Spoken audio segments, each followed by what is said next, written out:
Hello. Oh, welcome to my glorious dining room in this time of COVID. My name is Dolly Donshey, and I am your host for this evening. And I welcome you to the second night of Fashion Week Tampa Bay's runway show extravaganza / showcase / discussion panel. Tonight specifically, we're going to be meeting 5 amazing designers who we will have a nice, awesome conversation with regarding the fashion business and all that is fashion. So stay tuned because we have plenty in store for you. So let me introduce our amazing designers this evening. I will start with Miss Bonita Brantley. Bonita, do you want to introduce yourself and kind of tell a little bit of your background for the audience? Thank you for joining today. I am one of the designers tonight, I should say this week for Tampa Bay Fashion Week, and I am so excited to be involved. My collection is called Envision You Intimates. It's intimate apparel, and this year I'm showcasing intimates and loungewear as well. So check my website out at bonitabrantly.com and click on Envision You Intimates. Very cool. Thank you, Miss Bonita. Thank you. Next, I'll hear from Alicia. Alicia, just a little bit about yourself and your brand. Hi, I'm Alicia. I am a women's ready-to-wear designer. This is my second year doing Tampa Bay Fashion Week. I'm super excited. I feel like a newbie still because nobody knows what to do during a virtual presentation. So we're all kind of learning at a new pace here. I feel like, oh gosh, it's a lot. Yeah, I'm in that middle, like I'm young enough to understand technology, but like old enough to be like, oh gosh, this is a little frightening. So yeah, but I'm doing women's ready to wear, and my inspiration this year is springtime in Paris. So yeah, check it out. Very nice. Thanks for coming, Alicia. Thank you. And one of our OGs, Miss Elizabeth Carson Racker. Let's hear it. Oh, there we go. Wait, you're muted. Hey. Can you hear me?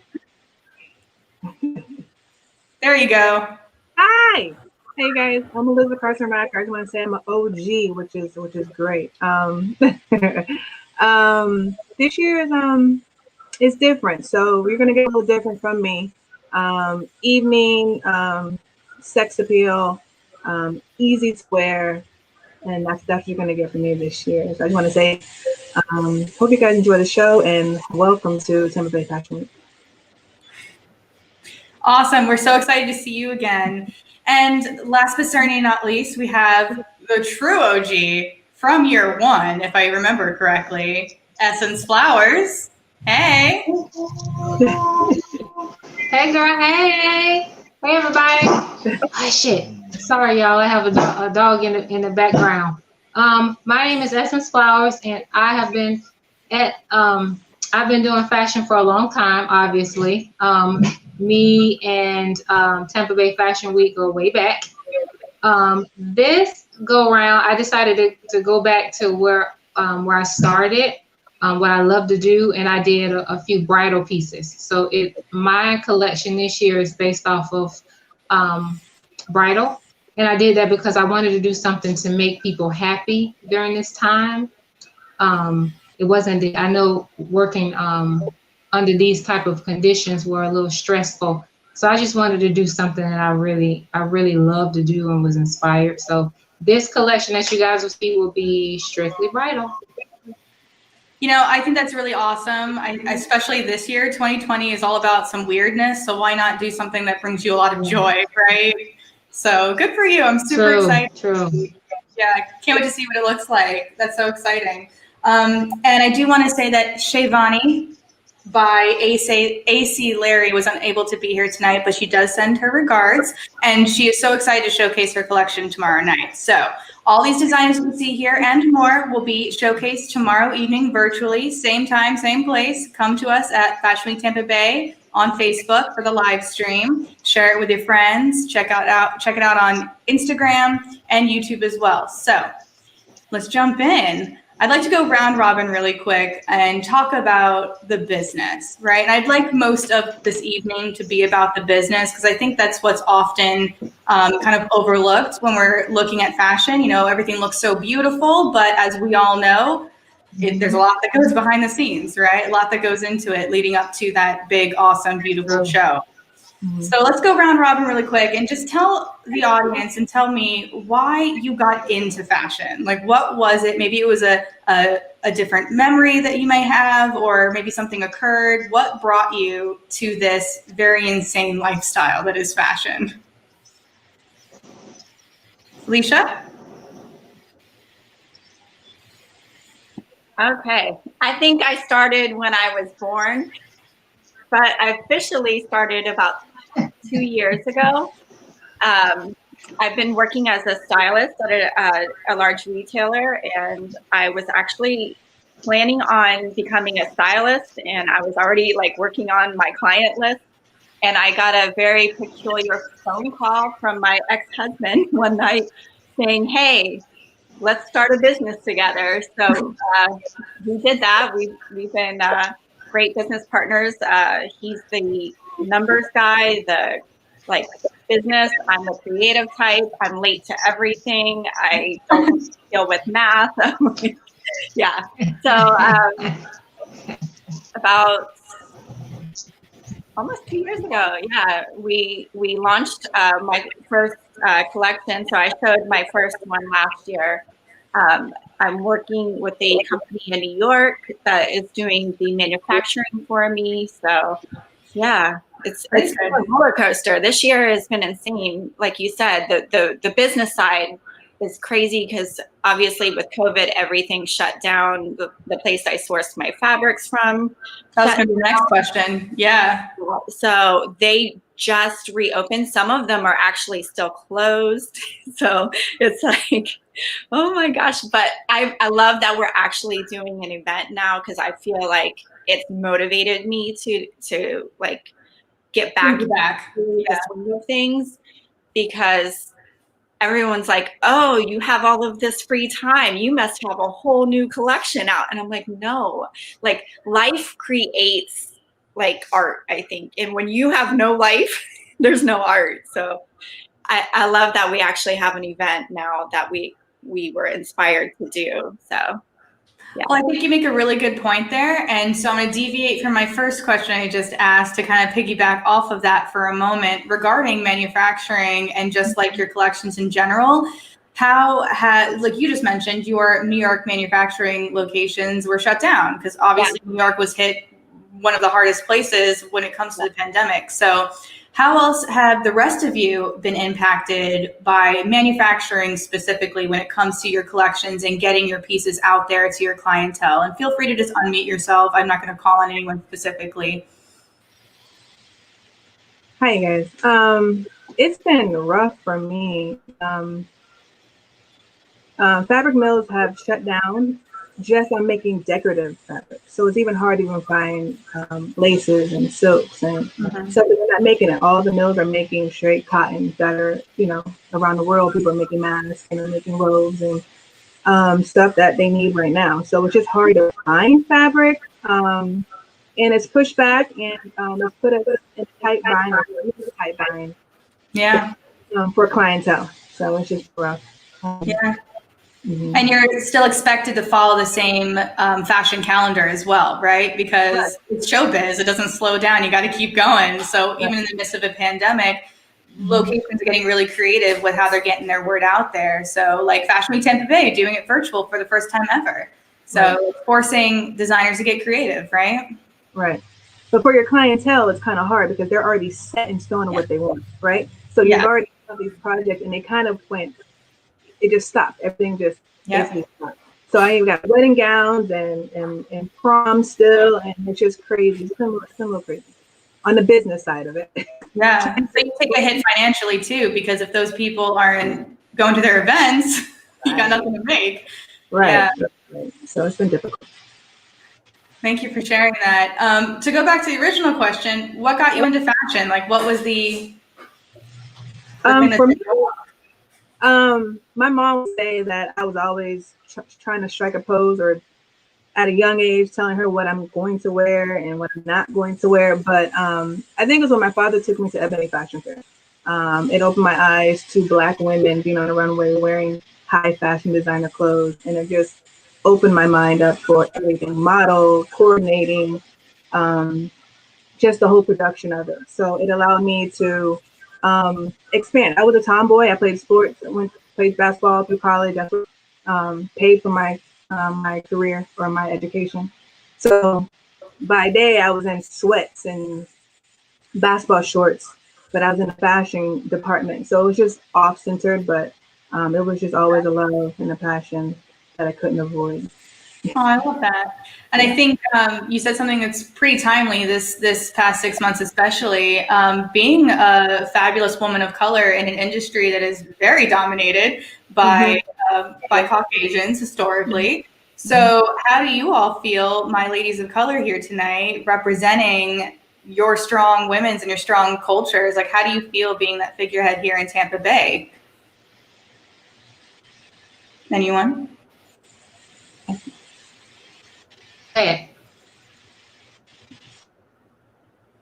You're good. You can talk. I think for me, I don't. To be honest with you guys, I'm so worn out. I'm really worn out with the whole black, white kind of thing. I set out just to be a designer, like period.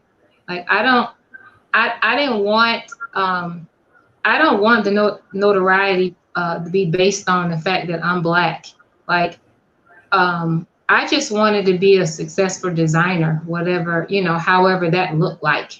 I can remember starting out designing. I used to have conversations with my friends on, should I use Caucasian models? Should I use models that could pass for Indian or white or mixed or whatever? Like sometimes it could just get exhausting. Yeah. You know what I mean? Like it shouldn't. I don't even think we should even why are we having conversations about, being black and being a designer and being, I mean, not to say that it's not a big deal right now, but I think when we wake up in the morning, we don't set out to be black designers. You know what I mean? Like we set out to be designers. We all want to be respected for our craft, regardless. We all want to be able to pay our bills. I know especially now more than ever. And I think the climate just things have changed.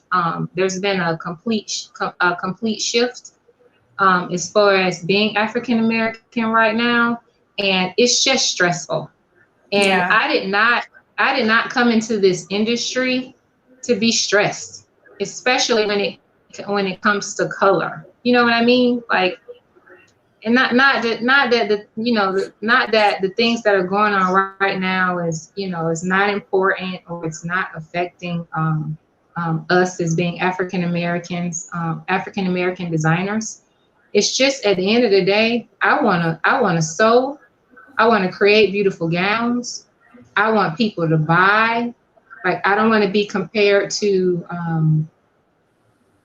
Here's my worry, and I'll just sum it up. And I know I'm rambling. I'm sorry, y'all. I just don't want to be compared to Fashion Nova. I think that is a really admirable goal. My worry is not competing against somebody because they're white or getting more notoriety because I'm black. I want people to support us. I want people to focus on quality goods. Like, I don't want to be a one-hit wonder. I don't want to be able to mass produce 1,000 different things. Like, I don't want small children in China to be rhinestoning or, putting sequins on stuff that I want to create and sell. Yeah. So, long story short of it, I get the whole climate thing, but at the end of the day, I want to be known for my designs, period, point. Like that, at the end of the day, that's what it is. If the world decides to base what I do on the color of my skin, that's on them. Like, I don't, you know what I'm saying? Like, I like to think that my favorite designer in the whole wide world is Alexander McQueen. Same. You get what I'm saying? Like, I didn't care what color he was. His style was something that kind of resonated with me, and that's pretty much what it was. I don't know. That's just, that's my take. So, and how I started.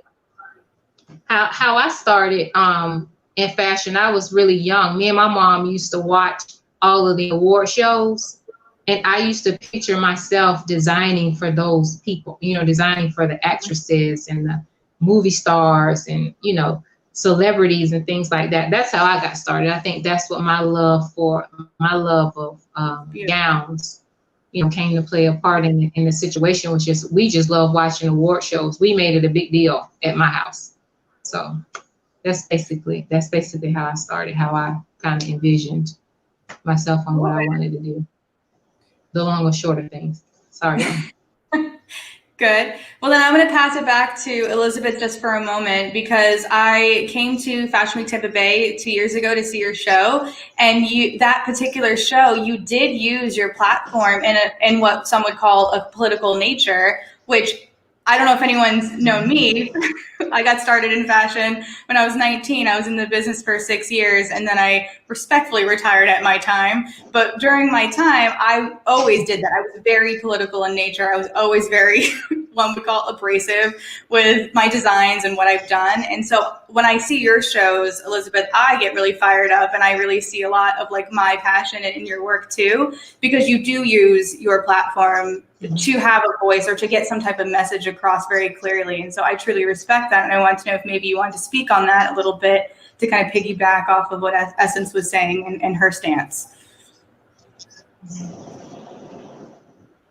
Oop, you're muted. There you go. That show was probably the best show collectively I did probably ever. Clothes-wise and just the essence of what I wanted to portray. That we are all in this together. I'm already going to be labeled as a Black designer. It's just when they come see me, that's who they see first before they see the clothes. So I just incorporate that with what I do. And I don't, Essence, and I feel like they don't see a lot of couture Black designers. I'm trying to make this where it's very clean, but it's not the typical. Our clothes can go from white or Black or Spanish, or it can. Yeah. And if they see it alone without us, they won't consider that being a Black designer. I feel like that's what sets Essence and I apart from a lot of people. Mm-hmm. Which I pride that on. But anyway, anytime I can make a statement, I'm going to make a statement politically. It's a Black and white nation right now. That's where we're at, and we can't get around it. It is just what it is. So I just I speak to it a lot. I think it's important to speak to it a lot, and express who I am and what I'm about. Black women do come to me for clothes, so I do embrace that. I don't shy away. Most of my clientele are Black, but I get all types, and I welcome my doors to everybody. But yeah. That's really good. I really appreciate you both sharing your different perspectives. I think that's really important, especially in this community, for people to realize that, we're all in fashion, but we're very different types of fashion and different voices and different brands. And I think that's what I was really drawn to when it came to fashion, like just really loving how, I'm a terrible artist, like I can't paint or draw, but like here I am able to create something with my hands that is so beautiful that people, maybe not all people, but some people it really resonated with. And I think that's really powerful. And I think that's why we're all here. So now I'm going to pass it off to Bonita. I don't know too much about you because you've been around 2 years now, right? And I'm so excited to finally meet you. I've heard so many good things. And so for you, I really am just curious to hear how, because you are a little bit newer to the fashion world, you and Alicia actually, how you guys are adjusting, being just fresh on the scene to now COVID happening and having to learn like how to connect with people and market in the time of COVID. Whole different world. Yes, it is. Not just that, but when you're designing intimate apparel, it's even more different than everything else, because not everybody embraced the intimate apparel, and I've been through a whole lot of challenges with people when it comes to the intimate apparel. So I would say, and that's one of the reasons why I want to go more now into loungewear, because it's something everybody could, it's something everybody could relate to, no matter how old you are. And it's something that people could, well, now, you know, COVID happens, so people's working from home, right? So people can be in their loungewear working from home, or if you at work and you just not coming home and you want to slip in something comfortable. But sign me up. That's exactly what I want. So, if I can live in my sweatpants there. Yeah, so you know, I want to enter more into going with that. Not saying that intimate apparel, you know, bras and panties and everything will be the end. That's not the case. It will also be in current lines as well, but it's a little bit difficult for the intimate apparel world when facing customers and people out, you know, in different areas, which is I found to be really interesting, because I thought I would get more embrace from the women. And that's not the case. I get embraced like more from the men, the women. So when it comes to it, yes, they're more vocal for their spouses and letting me know what, you know, they want their spouses to wear. And, you know, but when I ask the women, you know, they kind of shy a little bit. So women open up more in intimate spaces more than bigger spaces when it comes to the intimate apparel. But it's been a little challenging. I know we talked about fabric earlier. That has been very challenging. And manufacturers, not everyone so lingerie. So you have to find the right one to match what you're looking for, what match your brand, someone that you can relate to, you know, to produce your brand. So I've been through a lot, but believe it or not, you know, this year have not been, you know, a total disaster for me. I have a lot of good things coming, and I'm looking forward to, you know, 2021 now, because now things are starting to come together for me. So it's been a while. I am still new. I'm still learning everything, you know. So when I see Essence and Liz, I get excited, because I'm like, oh my gosh, you know, I'm with these girls, you know. But I love lingerie. I like lingerie. You know, I've made everything. I mean, from suits to gowns, and lingerie was the one thing that I decided to stick with and I like. So I'm excited to do something for Valentine's Day next year, finally. And just going to keep on at it. I'm just going to keep at it, keep doing it. I'm not going to give up. I didn't give up yet. I love it. And, you know, just keep building my brand with different things and adding different things. I love it. Thanks for sharing. What about you, Alicia? Do you have any like major changes or having to like find this new world of COVID as you're getting started in the fashion world? Definitely. Obviously, the big hurdle was everything completely shutting down, but there's actually been some positives that have come out of it, because now everybody's kind of scrambling for business. My manufacturer is allowing me to do smaller quantities, so that's a huge help. But yeah, it's also good because I feel like I'm still learning. I'm teaching myself everything basically. So it's kind of good that we have like this shutdown period where I can kind of learn while nobody's That's a great watching. point you're making. So like this is a time where you could have a little trial and error as a new person in the business and it not affect you as hard because everyone is a little bit distracted. So it's a really great time. Yeah. I feel like everything I've done is try it out. This is the greatest time to test out you know, materials, new shapes, forms. Like this is the time Yeah. to do it because everything's shut down. So you can see what fits different types of people. You can work with photographers one-on-one on like different series. Maybe even work on like huge surprises to be launched at a time where life is a little bit more quote unquote normal. So really good opportunity here too. I know there's a lot of sadness, but there could be some opportunity. Yes, definitely. Yeah. So we talked a little bit about current events, but I want to shift gears a little bit to the biz, right? Because this biz, man, it's hard. Not for everyone. Definitely not for everyone. So I want to first start with brand, because for me personally, brand was so important. I think it was one of the very first things that I learned breaking onto the scene. Learned it quick because I was kind of all over the place in the beginning, which I think we all are at some point. I think we all experience that as designers. And then really just trying to find your voice. And when you find your voice, man, it just hits so good. So how did you get to that point? How did you find your voice, your brand, and how did you get to that awesome marketing point? Anyone can unmute themselves. I'll go first. For me, man, I went through a lot of names when it comes to my lingerie line. I can finally say yes. I am at a place now where I like the name, and I'm at the place now where I feel like now I can build the brand the way I want to build the brand. Once you're comfortable with what you have, after you went through so many challenges, now it's like you can have fun. You know, I got I feel comfortable with it. I've been doing well with it. Now let's really birth it and do the things that you really want to do. And, you know, you want your brand on everything. You know what I'm saying? Pins, cups, napkins, whatever. You just want to see your name everywhere and get it out there. And that's where I'm at right now. I'm like, okay, you know, I can put that on a t-shirt, you know, a coffee mug. Yeah. So right now, I'm even though I'm still new, I'm comfortable with where I am brand wise, where I feel like, okay, now I have the things I need so I can explode, basically, you know, going forward.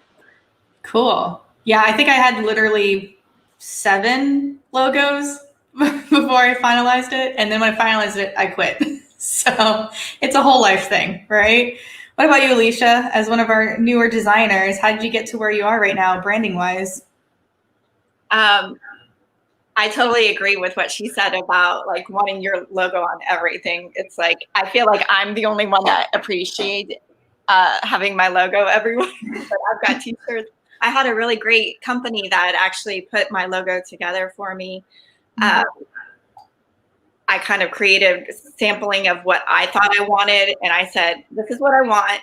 I researched it. But they took it and made it 1,000 times better. So and that's what we pay them for. Am I right? Exactly. So as far as like trying to find my voice and like how people can recognize me, I'm still like kind of testing those waters.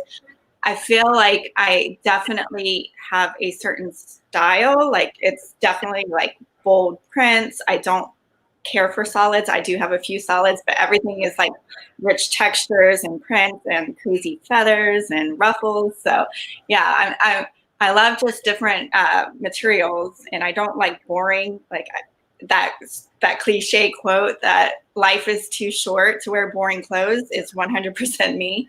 So but yeah, I do ready to wear, but with a little pizzazz. So very good, thank you. What about you, Liz? Well, I don't know if Essence can just. I'm tiny. My logo has never changed. Good for you. I think I've 11 years. Yeah. I mean, I had like 3 choices, but then I've been rolling with it for like 11 years now, and it's just become. I've really been trying to focus on getting for them to see me, like visually they know who I am. If my clothes are not on aroma, they know that's me.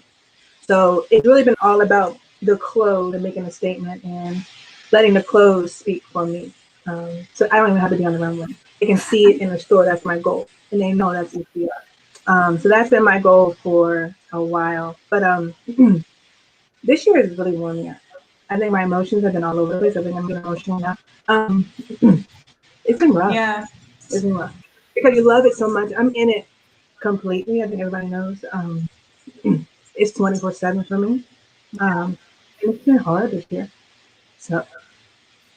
What about you, Essence? Because you have a great logo. I love your logo. I think it really does a great job at expressing like how clean your designs are and just the elegance of them too. It's a very simplistic logo and design. And so I think that really does mirror your brand pretty well too.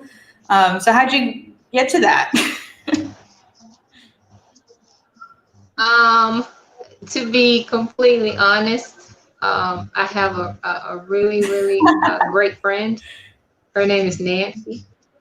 And years and years and years and years ago, consistency was like something that I just could not adjust to.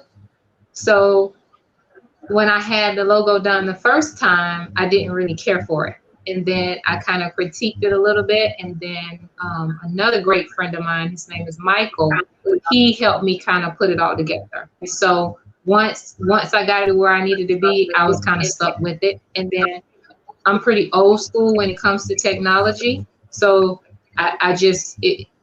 it's just going to be what it is. Like, I'm just not, I don't like change that much. And I figure if it's not broke, don't fix it. Smart. And, I haven't had any complaints about it, as a whole. So, You're doing good. there it is. I haven't had to change my business card. Is there anything like that in a long time? So, business cards. I love it. Yeah. Very good. And the piggyback off of Elizabeth too, as far as like loving this and it's being hard, like financially wise, it's hard to change things financially. Like, you've got to hire someone to do the graphics on your stuff, and then if one thing changes, then everything has to change. The website, the labels, the tags that go in the back of the clothing, like everything has to change to be kind of consistent. And I don't know about you guys, but people still tend to think that because we're not in like Neiman's and Neiman Marcus and Saks yet, that we're like homemade in a sense. So to me, it just was explained to me earlier on, like, to be consistent, it kind of separates, or it kind of stops people from having that mindset of, oh, she just sews at her house, or, you know what I mean? So I think just being consistent, but again, it takes a village. Like, I couldn't learn all, marketing and all logos and all that stuff. I just wanted to sew. So it didn't come to me naturally. So I had to get help. But yeah, that's basically it. Man, you speak to something really powerful, because I remember this. So for the people who don't know who I am, I got into fashion when I was 19 and it spiraled out of control. And before I knew it, I was 24 and coming back from New York Fashion Week, totally over it. And I gave up and I went home. So that's my whole story in a nutshell. But in between there, I felt a lot of pressure to get a showroom. I'm like, oh, this is the next step. You're supposed to get a showroom. You get a fancy space and nobody tells you how expensive it is or how much work goes into it and all of that. And so I think you brought up a really good point about people's expectations of you and like, oh, she's sewing in her house. Like, this is not as good quality of work, when it's not that way at all. In fact, sometimes it's even better quality work because you do spend so much of your time and love and energy on these pieces for hours on end for somebody to truly love it. So I thought that was a really interesting point. And I like to kick it off back to Liz, because she had this great partnership with Queen's Fabric, if you viewers at home don't know this. And I thought, when I saw that online, way cool. I would never have thought of that. Queen's Fabric makes sense. Let me have all the fabrics in my living room, right? So how did that come about? Like, how'd you get that? Mary Sue and I used to always go to her when she had the shop on Jaime before she got the Swan. And she would always, because when I was working at HSN, she would always be like, "You're not in it until you're in it." I'm like, "What do you mean?" She's like, "You'll get it."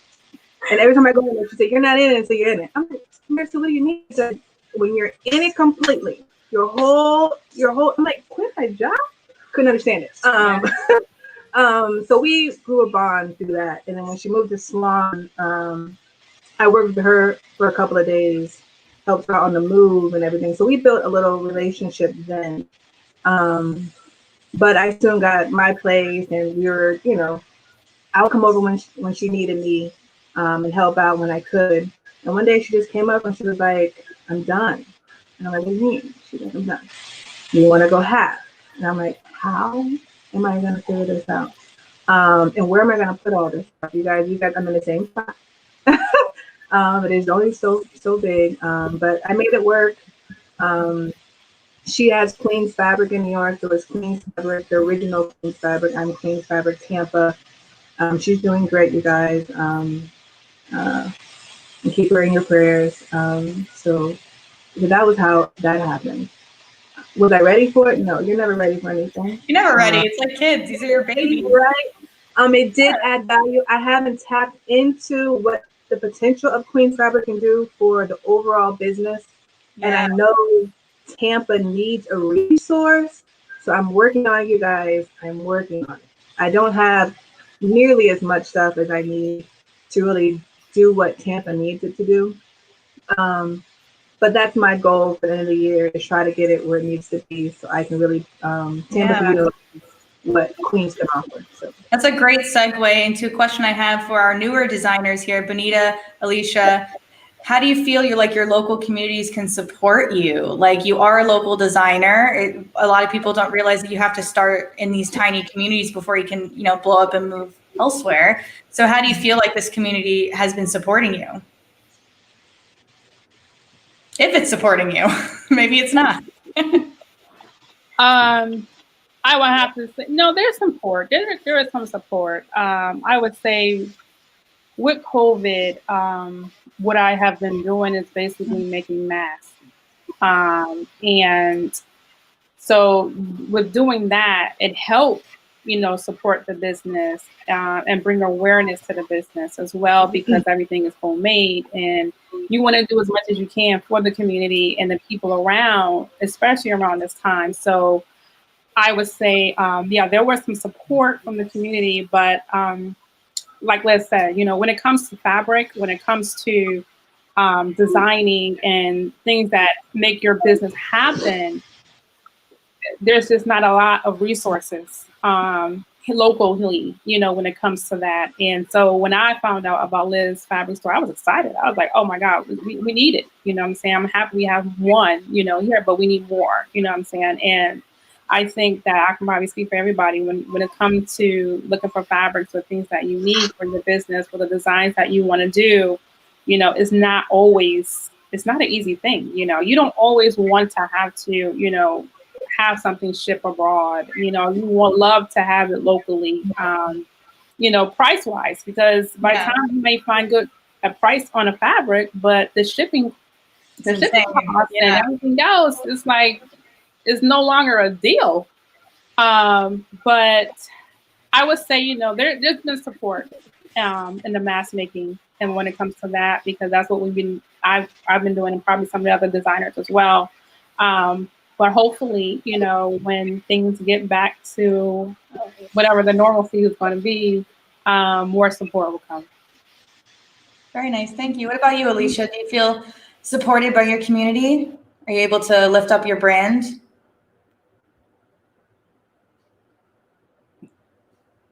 Yeah, definitely.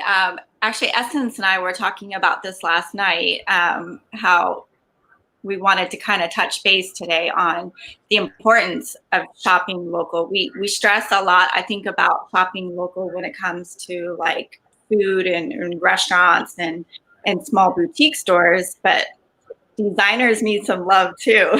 So I was mentioning to her about a documentary I watched, I believe on Netflix about a year ago, about one of the factories in Bangladesh that ended up cutting corners and not following safety precautions, and ended up just like killing several of their factory workers because big, large retailers are like undermining them and saying, oh, if you can't make this product for me at this price, this company down the street can, you know? So, yeah, a lot of us do so from home or small spaces, but I think the work is definitely better. Yeah. So we've all done the mask making, and I love that I can contribute to that, but I didn't get into the fashion world to make masks. Like, I want to make clothes. Yeah.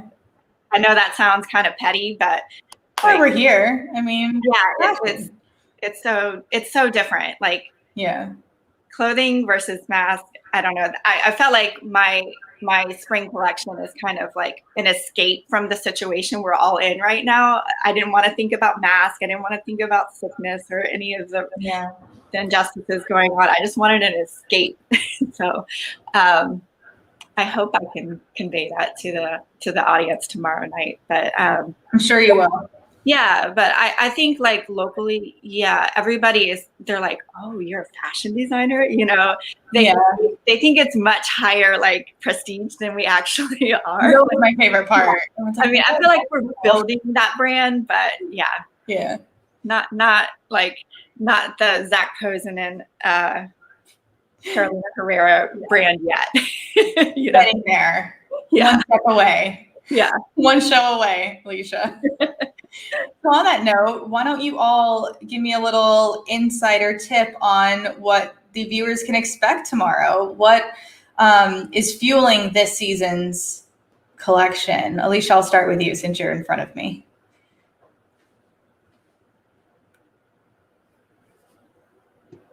Sorry, I keep pushing the wrong button.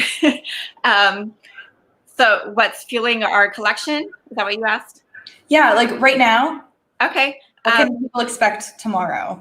Mine is actually a lot of pink, which is weird because I'm not really a pink girl. I am a girly girl, so I guess I shouldn't say that. But there's a lot of pink, a lot of ruffles.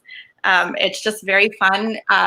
My inspiration was just springtime in Paris. So I have like a little synopsis for every girl in my head when I was creating, like, this one's going to Cannes, this one's going to the French Riviera, this one's going to Paris Fashion Week. So you'll see like a big mix of everything that I've got. And it was just fun creating. So it was nice to create again. So, because I felt like for a few months there, we were just all kind of like, you know. I think it's funny that you created springtime in Paris for fall. So I like that. It's like which is funny because if you look at 2020, like this year doesn't count. So we're like, this year's a wash. It's still spring. Yeah, I don't know about this year anymore. Yeah, very cute. Oh man, what about you, Liz?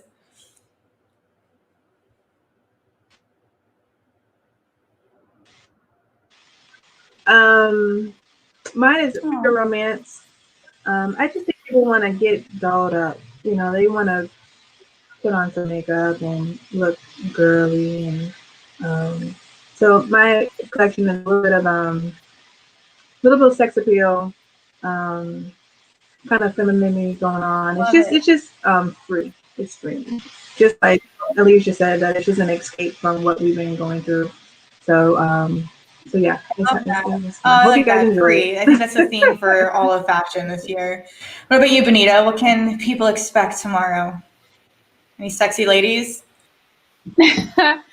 Mine is a little laid back with a little sex appeal is what I would say. Of course, because it's intimate apparel, you know, I just feel like everybody got a little sexiness in them. So I put, you know, a little relaxation, but a little bit of sexiness. And it's all about lacing up. Nice. So my collection is a lace-up collection. Ooh. So, you know, lace it up, relax, and still look good. So I'll be sending you my address on the side. You can okay. It's all about relaxing while also looking sexy. Very cool. Exactly. Thank you. I'm excited to see you tomorrow. Thank you. And last but certainly not least, Miss Essence, what can people expect tomorrow?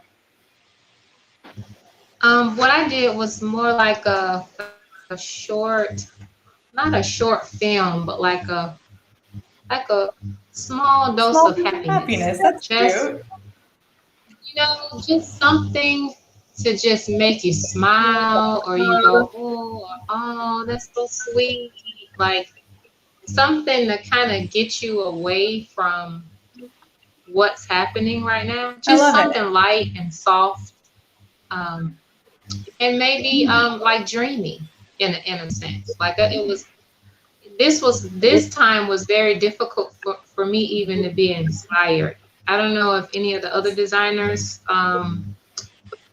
felt that way, but it just was very difficult for me to be inspired. And then just to be doing this and not like seeing everybody and getting amped up, and the model call, and not being able to work with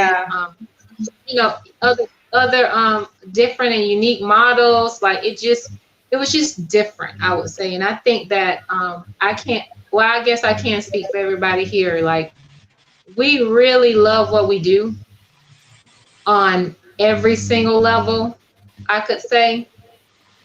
This has been such a challenging time, I think, for everybody in the whole world.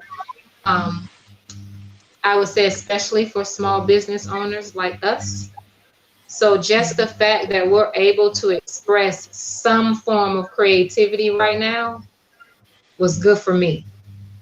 You know what I mean? Like, I think even for just a little bit, So that's kind of how I felt about it. I just wanted to bring back like just something happy, something that people I like that it's like a theme across all of you designers tonight. I feel that you just want to bring, like you said, just a little bit of happiness to the masses tomorrow. And I think that's really important. I think what was really lost during this time is how important the arts are, that you're all here struggling in different ways and without the support like other industries. And so you were just trying to cheer some people up with your craft. And I think that's really beautiful, especially in a time like now. So thank you.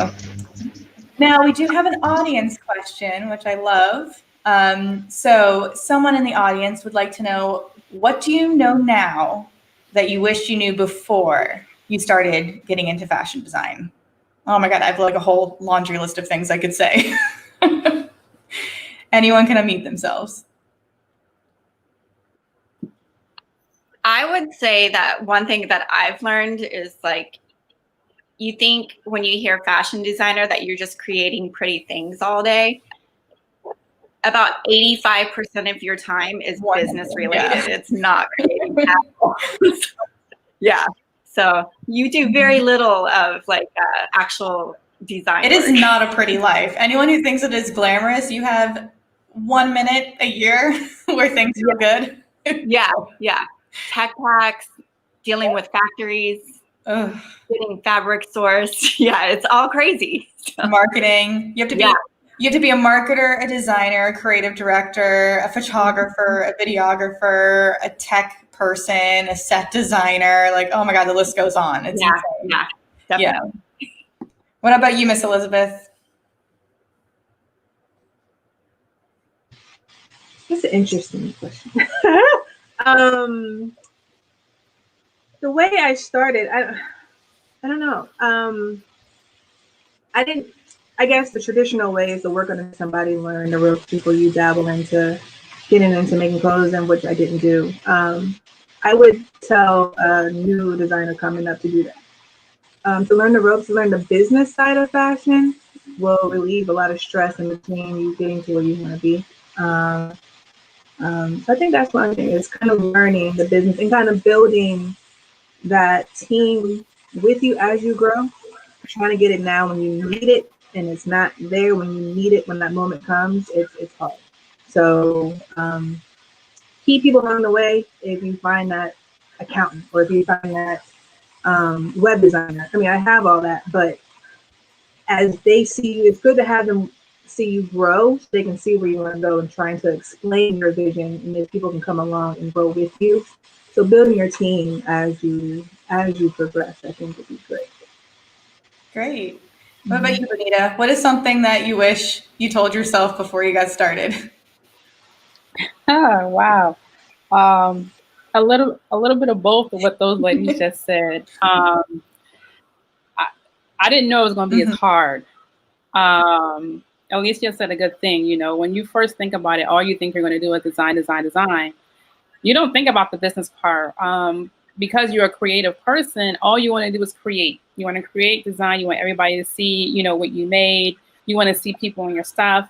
You don't think about the business part of it. And not just that, I didn't think it was going to be as hard either when it comes to the business. So I would definitely find a mentor who can assist you and help you through the process, because you don't know everything. And when you think you got it, you know, something comes up and you're like, oh man, I didn't know that. And so I would say, if you can find a mentor, get a mentor to help you in the business, so you can probably, you know, escape a lot of the challenges. So that's a great point. That was so wonderful. Yeah. What about you, Essence?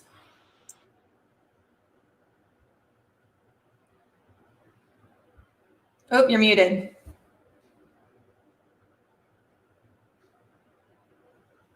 Get it right. Doesn't matter how many times you got to make that muslin sample over. Keep going. Like you gotta keep at it. And the most important thing for me, I guess, growing and being the age that I am, because I've been doing this for so long, is that everybody is not gonna love you. Yeah. Everybody is not gonna understand your process. But there are people that there will be people that will. So don't get discouraged. Keep at it. If it's what you love to do, just keep at it. There's another 24 hours coming. Yes, so true. And to my newer designers, we touched on the community a little bit earlier, and I know Elizabeth talked about how like she's working really hard at trying to lift up the fashion community in the Tampa Bay by being a business here and helping support the local designers. And I know Essence has been a pillar in the fashion community in Tampa for literally a decade, a little bit over a decade. So Alicia and Bonita, how can this fashion community support you better? What is it that we can do to help lift up your brand other than give you millions of dollars? Because that would change things overnight. Besides the money, you know, because that's important. Other resources as well. I would say to help with the brand is you have to know who can assist with different parts of the business. Yeah. Because we can have a brand, we can have a name, but you might not be good in the marketing part. So yeah, we get to help you with marketing. I know we talked about fabric sourcing. Who can help you with that? So it's like different aspects of the business you would like to know in the community. Is it there? You know, photography, any part of the business that I may need, you know, it'll be helpful to know that, okay, you can go here to find whatever you need to assist with the business, because you don't know who can assist you. And I know Tampa is small, and our fashion industry right here is we got like a small circle. Even though it's small, you know, you still don't know everybody who can assist you with different things. And then it's your bank, it's your business. So now you got to trust somebody too. So I hope that they will be able to, you know, give you what you want and what you need. Very good. Alicia, what can we do to support you better in this community as a new designer? Yeah, I kind of agree with what Bonita was just saying. Just basically networking and reaching out with other people in the fashion industry. I really didn't know that there was actually so many designers when I did this in last year in Tampa. There's so many great designers. And actually, I did New York Fashion Week in February, and I met a girl from Tampa there, and I was like, how have I never met you? I found her because she used the same model I did. It's a pretty good community. So, I mean, Florida's a huge market, but people don't realize how you could really build a great brand here for like pennies compared to New York. Yeah, I just read an article last week about how like the way of fashion is now changing. Like you don't have to be in like the major metropolitan areas. Like people are making their clothes from the middle of nowhere, and they're becoming like very successful. And so they're saying like you don't have to be in New York or Paris or like, But yeah, there's people in like Alabama, like in a small little community and making sweaters and like doing so well. But, I mean, as long as you have an internet connection nowadays, that's all you really need, especially now more than ever. So all you need is an internet connection, a good strobe light, and basically an iPhone. So yeah, exactly. But I would encourage people to shy away from the Amazon, the fast fashions. Yeah. Like, I'm not saying I don't partake, but like, support the people who need it, though. Yeah. Yeah, because I feel like when you support a local business, you're supporting a dream. You're helping somebody in your community, which obviously goes back into that economic community. So I feel like it's a win-win for everybody. But yeah, also just sharing, posting, following. Yeah, those are all free things you can do to help. So yeah, just knowing that you have my back, kind of. Well, last but not least, before we wrap up and move on to the next portion of this evening, what I'd love to do is go round robin. I want to hear 3 words to describe your brand. 3 words that you would give someone tuning in tomorrow. That's okay, Essence, you're first. 3 words for the people who are tuning in tomorrow. I'm so sorry, you guys. Sorry, y'all. He's a work in progress. Dolly, can you repeat the question? Somebody's been so rude. Sorry. I want to hear the 3 words that you would use to describe your brand for the people who are coming to see you for the first time tomorrow. Okay. Detailed, structure, and unique. Ooh, detailed, structure, and unique. Love it. Okay, Liz, 3 words to describe your brand tomorrow.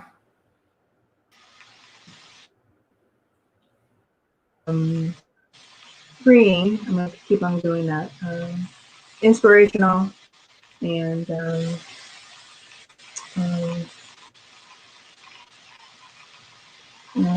okay, thank you. All right, Alicia, 3 words for tomorrow.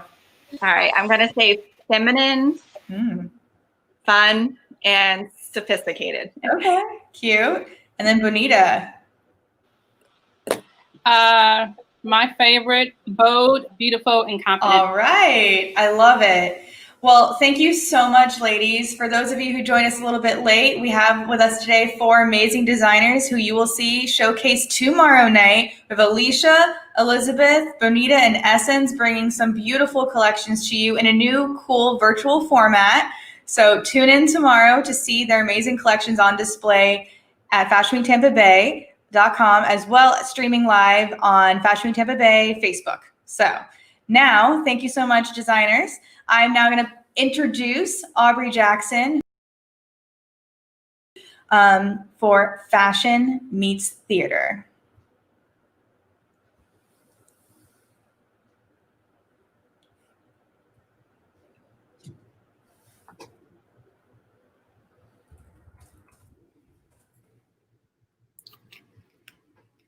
Maybe. We're live, everyone. There it is. Hi, everyone. Hi. This reminds me of live TV. Hey. Thanks. Some hiccups along the way. Nice to meet you. How are you doing? You too. I'm so excited for this and getting the chance to talk to Karla in a little bit. This is so exciting. Yes. Well, this is Fashion Meets Theater. Introduce me to this. What is this? Yes. So I'm going to chat with Karla Hartley. She's actually the producing artistic director with Stageworks. And so we're just going to chat a little bit about her background, what brought her to the arts, and also talk about Fashion Meets Theater. Hey, Karla.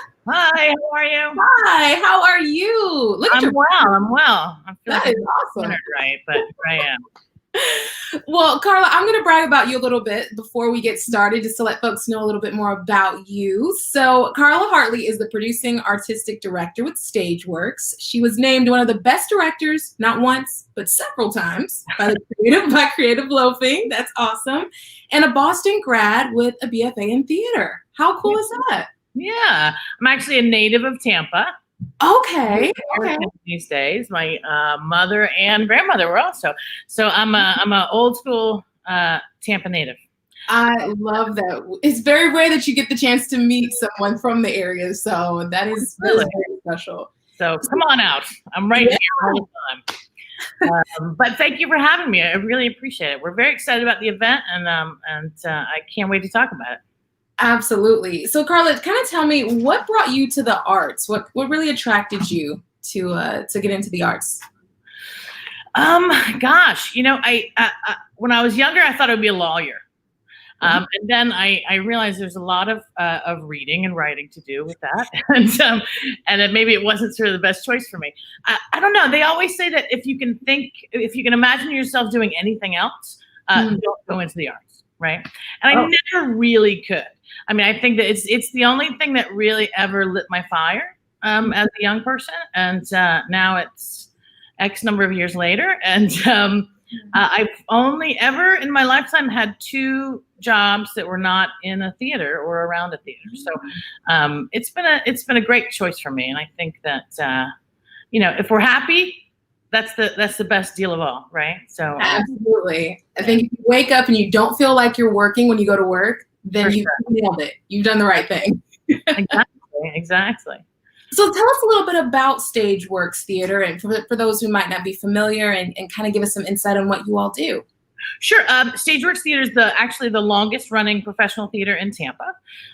We've been going at it for 36 years, and we do a lot of different kinds of work.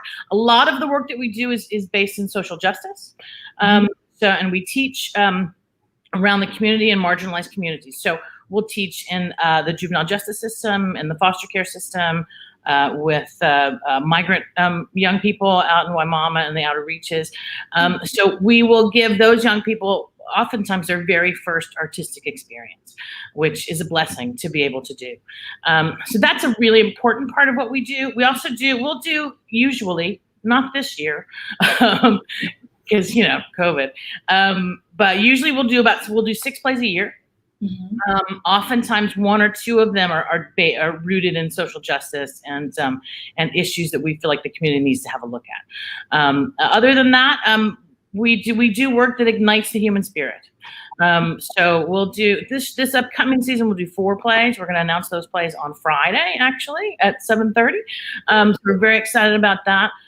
So we do quality theater for everyone and anyone who wants to come, and we teach, and we want to make sure that we are offering artistic experiences that will last a lifetime to our community. So I think it's awesome whenever you can see the arts touch on things that are happening here and now, especially with social justice and everything that's going on. It's so important.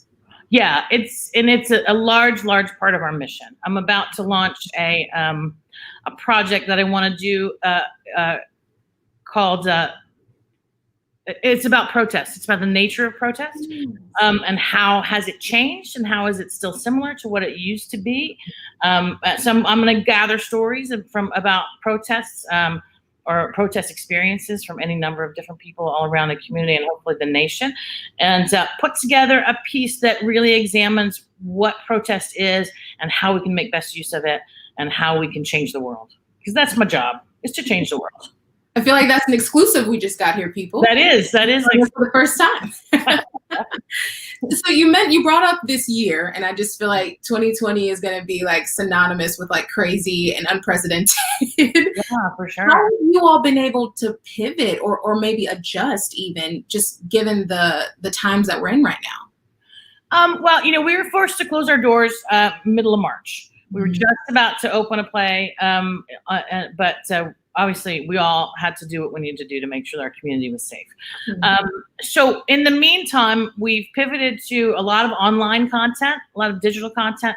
Part of what I really wanted to achieve was, of course, we want to make sure that the theater is out there and in the minds of people. But really on my heart was making sure that artists were getting paid. As little as as much as I could pay them, I did. Unless they chose not to take it. Because as you know, right? The entertainment industry is, I think, one of the only industries in the nation that has an almost 0 reemployment rate. at the moment, right? So helping our artists make sure that they, so I asked them to send me songs, to send me monologues, to send me stories for young people that we then put out on our online social media platforms. And we're hopeful that we'll be able to open our doors to, I mean, actually this event, the Stageworks Stylist event, is the first crowds that we will have had here. So it's really, we're excited about it. Obviously, we're doing all of the precautions, the social distancing and masking and all of that stuff to make sure that everybody's safe. But this event is really exciting for us because it's really the first time we will welcome people back into our doors to see a live event. So we're super excited about it. Yeah, and you can touch a little bit more onto that because it's going to be about a mixture of arts and fashion. So fashion meets theater. What can we expect? Well, I think fashion and costume design are inexorably linked. And the theater and any other sort of entertainment, film, TV design is really where I think designers can look back to those styles from the 20s and the 30s and the 40s, and either sort of make a clean representation of what that would have been in reality, or which is the case that we've asked these designers to do, is to take the essence of what that is and build a fashion forward look that's based on it. Costuming is one of the things that really helps set a place and a time as audiences are watching a theater performance. So we've not done anything like this before, so we're very, very excited to be doing it, and we feel like it'll be a regular deal for us. I'm really hopeful that that's true, and it's been exciting to see what the designers have come up with, and to meet the others. Bonita, who was just on the last little bit of time, she was in the other day and was taking her photos and video for her show here. So it's been really great to find a new and invigorating audience to really talk to and deal with. I'm sure you all are not only just excited about being able to open your doors, but then I'm sure they miss just the experience. Yeah, absolutely. I mean, I think, and obviously it's not everybody's bag at the moment to come out and gather with people. But there are a lot of people who really want to do that. And through the online content that we've been doing, we've really seen that people are thirsty for art and thirsty for communal space. So that's what we're going to try to provide over the next several months, and then full on as we open and do our fully produced plays after the Super Bowl. What would you say, I know with a lot of the changes that we've seen because of the pandemic and COVID, it's caused a lot of people to kind of readjust, and switch some things up. What are some things that you would probably continue to do because of the changes that you've adjusted and done so far? Yeah, well, I mean, I think online content is here to stay. Yeah. It's been really a paradigmatic shift in my industry. So I think that there are some people who enjoy watching content online more so than they enjoy coming into the theater. In some cases it's easy. In some cases they might have some infirmity or disability that prevents them from coming out. And we, to be honest, have not been of as much service to those kinds of people as we should be. So I think the online content is going to give us an opportunity to expand our audience base in ways that we haven't really been able to do before. And it's also going to force us to be creative. It's going to force us to really look at how we deal with plays, right? Maybe part of the joy of live theater is that you're sitting next to somebody who is not like you. And you can engage in a conversation about the issue that's in the play or whatever happens to be happening in the world. So we're really having to take a look at how that we can take that experience, the essence of what that is, and expand it so that the audiences get not perhaps not quite the same, but a similar feeling as they engage in the online content. So it's going to force us to be better. It's going to force us to be more creative, and it's going to give us the opportunity to serve audiences that we haven't been able to before. And I'm glad that you used the word creative, because I would love for you to kind of touch on what it takes to put on a production, whether it's in person or doing it online. This is no easy task. Yeah. No, I mean, they call them plays, but it's real work, right? Right. So it's, we have X number of actors, depending how many actors the play requires. We'll have a tech staff of 2 or 3. We'll have a design staff of sometimes 6. So it's a large group of people who come together to make work in a cooperative way, and that's really what jazzes me about it, right? And once a play opens, I'm kind of bored with it. I'm not interested anymore. But it's the rehearsal process, and it's the process of exploration and experimentation that really, really sort of feeds my soul, and it's sort of why we do the way that we do. And it also costs a fair amount of money. I mean, each show that you'll see here in the theater will cost anywhere between probably $30,000 and $50,000, which is a significant investment. And some of that is recouped through ticket sales. As much of that as possible, we hope, is recouped through ticket sales.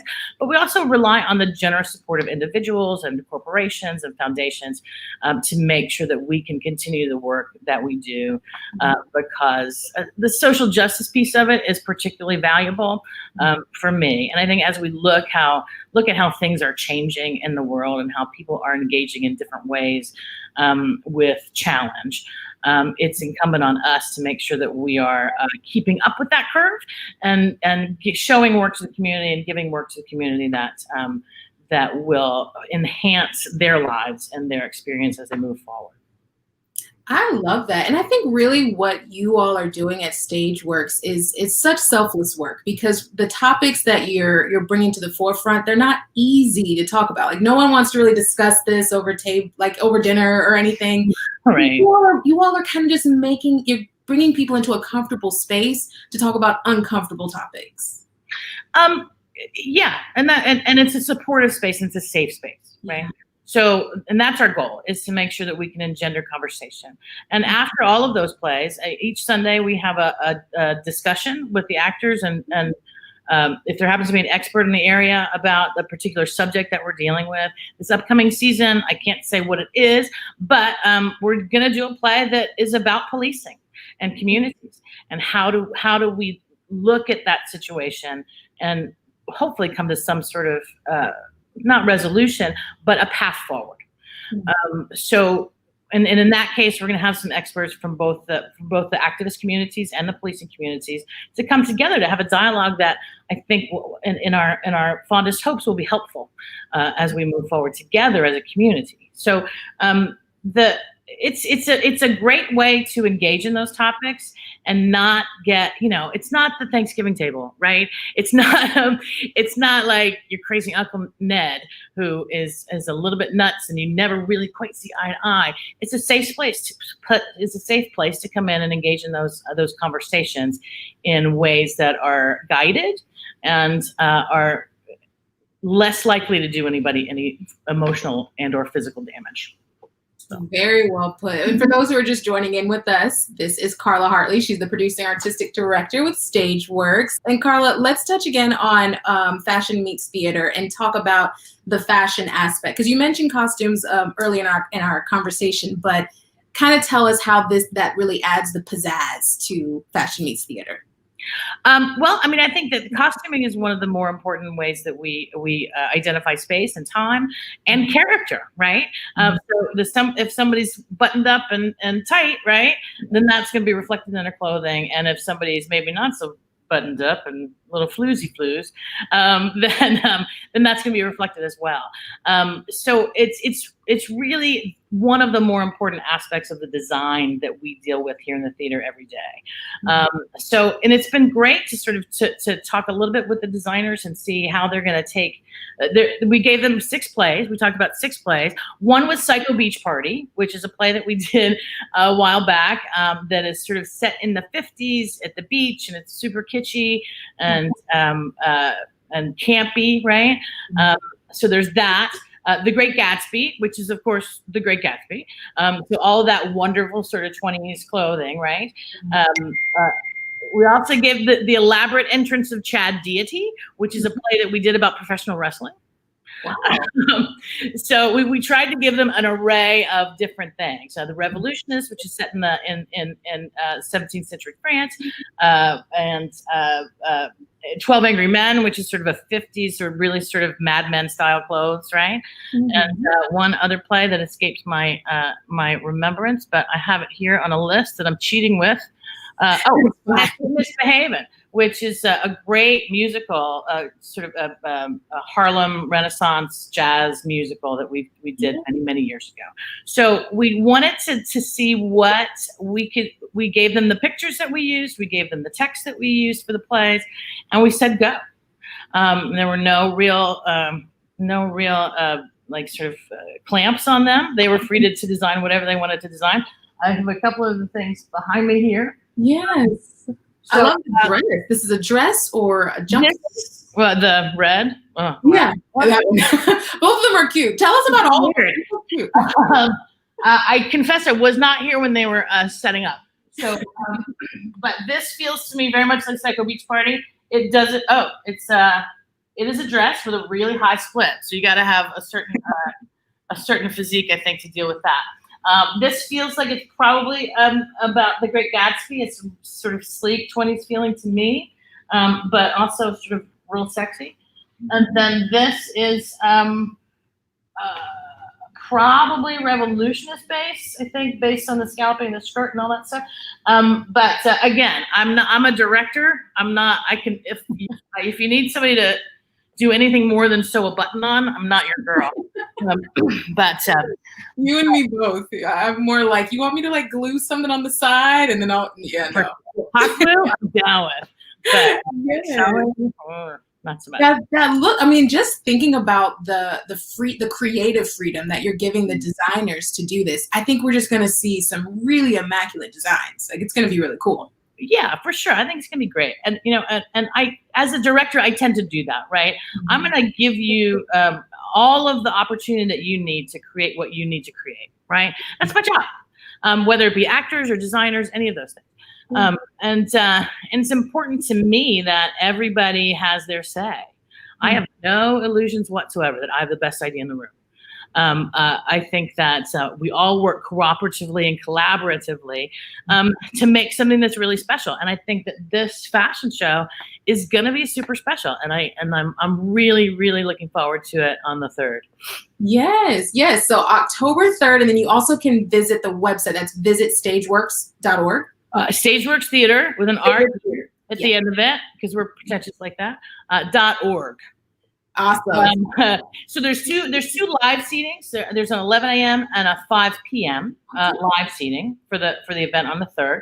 And there's like, there's mimosas and stuff. There's like food. We're not cheaping out on it. It's really, really great. And then if you wanted to enjoy the digital experience, that's going to be at 5 o'clock.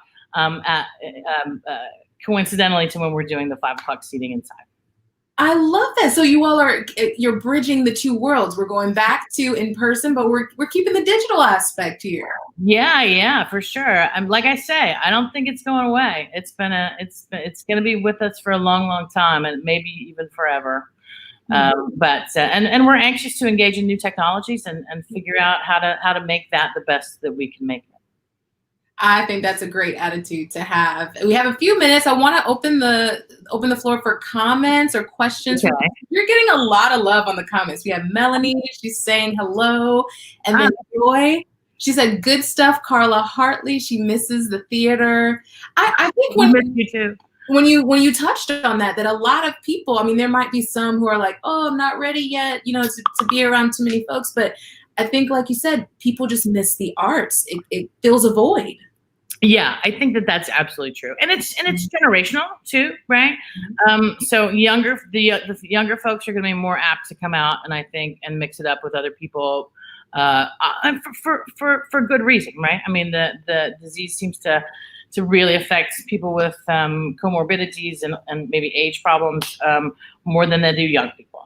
Not exclusively, but I do think that people are, we've been so fractured and so cut off from one another for so long that all I really want to be able to do is hug everyone I see, right? Like I crave that sort of thing. Obviously, we can't do that now, but hopefully soon we can.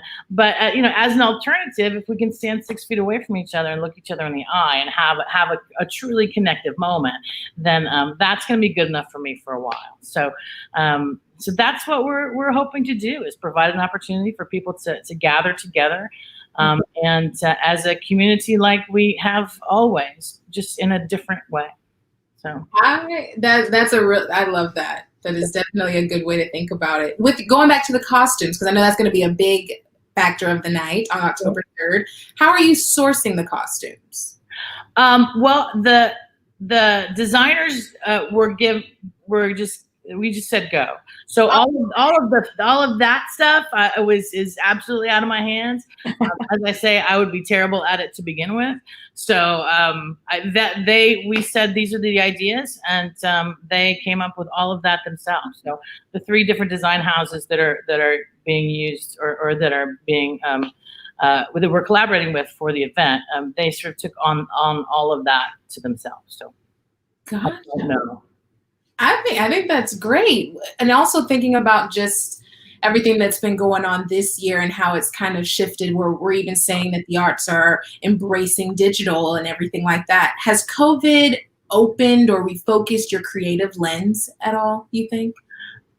Yeah, for sure. Because as I said, maybe a little bit earlier, maybe I didn't, and I made it up in my head, but the live experience is really gratifying for me.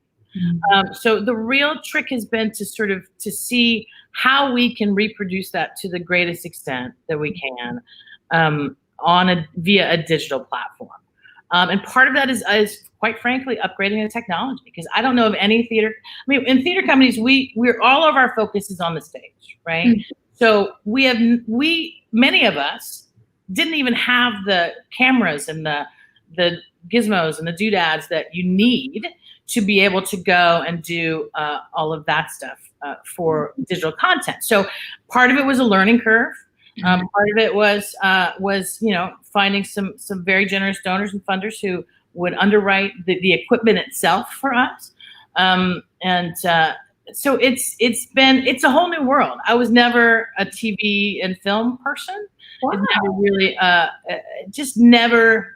Like I say, I like the evolution of things, and once you shoot something and it's in the can, it is what it is for the rest of eternity, right? Mm-hmm. Whereas if you see a play on opening night, you'll see a play, you'll see the play, mm-hmm. But if you see it on closing night, you'll see the same play, but it's going to be a little bit different, right? There's going to be an evolution from one performance to the last, from the first performance to the last, and that's what I find really is exciting. To find out how the play evolves and changes within the context that I've given them. So it's really charged us with finding more creative ways to reach audiences, to what else can we do that we haven't been doing? We always ask ourselves the question is, what is it that we do better than anybody else? And continue to do that. And then we ask ourselves, what is it that we are not doing that we either should be or could be? And that's where the focus has been thus far from a COVID standpoint, right? Mm-hmm. It's difficult because I don't know about the fashion designer you've spoken with already this week, but I didn't realize until this happened how much art making is tied to my spiritual balance. Wow. That it's what we do, and it's in our heart, right? And I've never, as an adult, gone 6 months without doing a play. Right. And it's difficult. It's difficult to sort of to be used to all of that creativity and all of that stuff that we do on a daily basis, and not be able to have access to the reality of that for this 6 months. So it's been great to try to shift to the digital space and to open up my mind about it, and try to make it as satisfying as I think that a live experience can be. And Cineview, who's the folks that we work with to make all of our now digital content, has been terrific, and he's shot out some really great ideas. And So we're excited. We're excited to keep engaging in that forum, but we're super, super, super excited to have people come back to the theater and join us here in a live setting. So I can tell, and I love that you were saying, like, if I can't create, I'm not happy. Like, I need to do this. Absolutely. That's so true. I felt that. Let's run through the times again, because I know in person has certain times, the digital experience. Let's let folks know. Yeah, so we're talking about Saturday the 3rd, October 3rd. There's a brunch style food thing and an 11 a.m. show. Okay. We're only seating, I think, about 30% of our capacity. So we're only going to really have room for about 35 people. Then at 5 o'clock is the second show. With, I'm assuming, different food and booze and stuff like that. And then also the digital performance will be at 5 o'clock as well. And this is all on the 3rd. And it's new territory, a new frontier, and we're excited about it. So I love that. So everyone needs to come out, have a good time, so then Karla can be in alignment. And everything will be fine with the universe. My spiritual balance. I love that, Karla. It was so nice to meet you virtually. Yeah. Is that a new thing now? Meet you. I know. Yeah, but sometime we'll IRL meet. Is that right? In real life. Back in the day, because I'm old, you used to say, "I want to meet you IRL." But that's Yes. Well, thank you so much. And again, you guys can see on the bottom of your screen here, October 3rd is going. You can also get some more information on this. You can visit stageworkstheater.org for info and tickets. I know that I had Karla kind of run through the times, but you can go on there. I'm sure more information is on the website with like details and along with the designer bios and all that stuff. So. Oh, awesome. Yeah, so you can find out about the people behind these amazing costumes, just like the ones that are right there behind Karla. She gave us a nice view of them and everything. So thank you so much, Karla, for your time. Absolutely. My pleasure. Thanks. Yes. And have fun on October 3rd, and tell everyone I said hello. And thank you again for all of the amazing things that you're doing for the community, giving a voice to the voiceless, and everything that you're doing with Stageworks. Thank you so much. Thank you. No problem. Well, I'll go ahead and pass it back to Dolly. We still have a great evening planned out for you all here in our digital experience. So, Dolly, girl, you didn't tell me I had a drink. I'm not prepared. Oh, I'm so sorry. I had to get a book of poetry and some wine to hear all about the theater. Clearly. I missed the memo. I'll be ready next time. Excuse me. I had to get a nightcap. It is now after 7:30. Officially, right? Officially. Hi, thank you so much. It was lovely to hear from you and Karla. That was such a lovely interview. Did not know all that about Stageworks, so super awesome. Yes. And her background. I mean, she's a hometown gal. You have to support her. Love it. Keeping it local. That's what Fashion Week Tampa Bay is all about. So thank you so much for being here tonight and for that interview. And we'll see you tomorrow. Yes. Thank you so much. Bye, everyone. All right, now to move things along, we are bringing a new designer to us tonight. I know we heard from 4 amazing designers earlier, but now we're about to interview someone brand new. I would like to welcome Lady Mae's Kimonos, Mr. Cedric.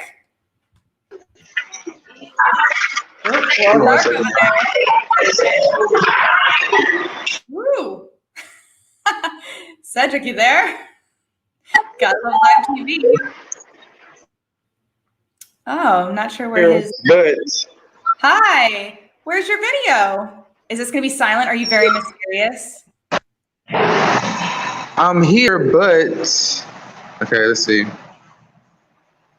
For some reason, I believe I have. Can y'all see me? Oh, turn off your other device. For some reason, I think I'm on 2. And I don't know how to remove the other one. That's okay. We got it for you. Hi, welcome. I love live TV, right? I'm doing good. How about yourself?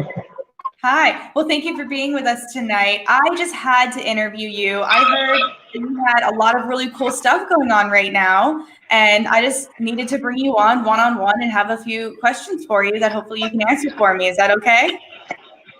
Oh, absolutely. All right, let's get you into, you're giving me nausea over here.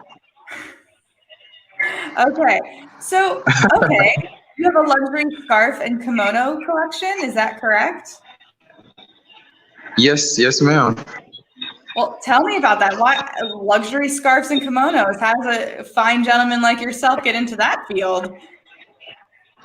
Yes, so I've been in business now for 5 years. I paint abstract designs that are made into limited edition prints on fabric. So I made scarves, ties, neckties, bow ties, kimonos, and face masks. Okay. And so I do all the artwork on the fabric. So you can hang it on the wall, you can wear it to the mall. Hanging on a wall, wear it to the wall. I like it. Very cool. Well, I'm interested to hear more because a little birdie told me that you connected with Tyler Perry and you're being featured on a really important show. Is that correct? Not Tyler Perry. It's on the OWN TV, which is Oprah Winfrey's network. Okay. How did that come about? That's pretty awesome. Yes, so I do a lot of trunk shows, a lot of pop-up shops. And on one particular one, I met the actor, Lamont Rucker. Lamont Rucker is known for being in Tyler Perry movies, but he plays a specific character on the show Greenleaf. He plays the character Jacob. So when I meet celebrities, I never know what kind of response I'm gonna get. But I was like, I'm in a room with him. When the next time I can meet him, let me take my chances. By the way, can you hear me pretty good? You're good, loud and clear. Okay, great. So I was like, can I give you something to wear my pieces? And I was like, he shot me on social media. And he was like, if somebody's gonna pimp me, it might as well be my own people.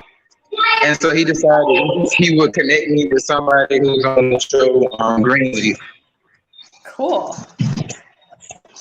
Well, that's really neat, right? He connected me with the costume designer. What was that? He connected me with the costume designer. And that is so important. Ooh. You got some coworkers back there, huh? I'm actually in an apartment building and I don't even know who the kids are. So I'm trying to move away. Well, you brought up a couple of really cool points that I don't think a lot of people even know is even in fashion. So you mentioned trunk shows and things like that. And so what's a trunk show?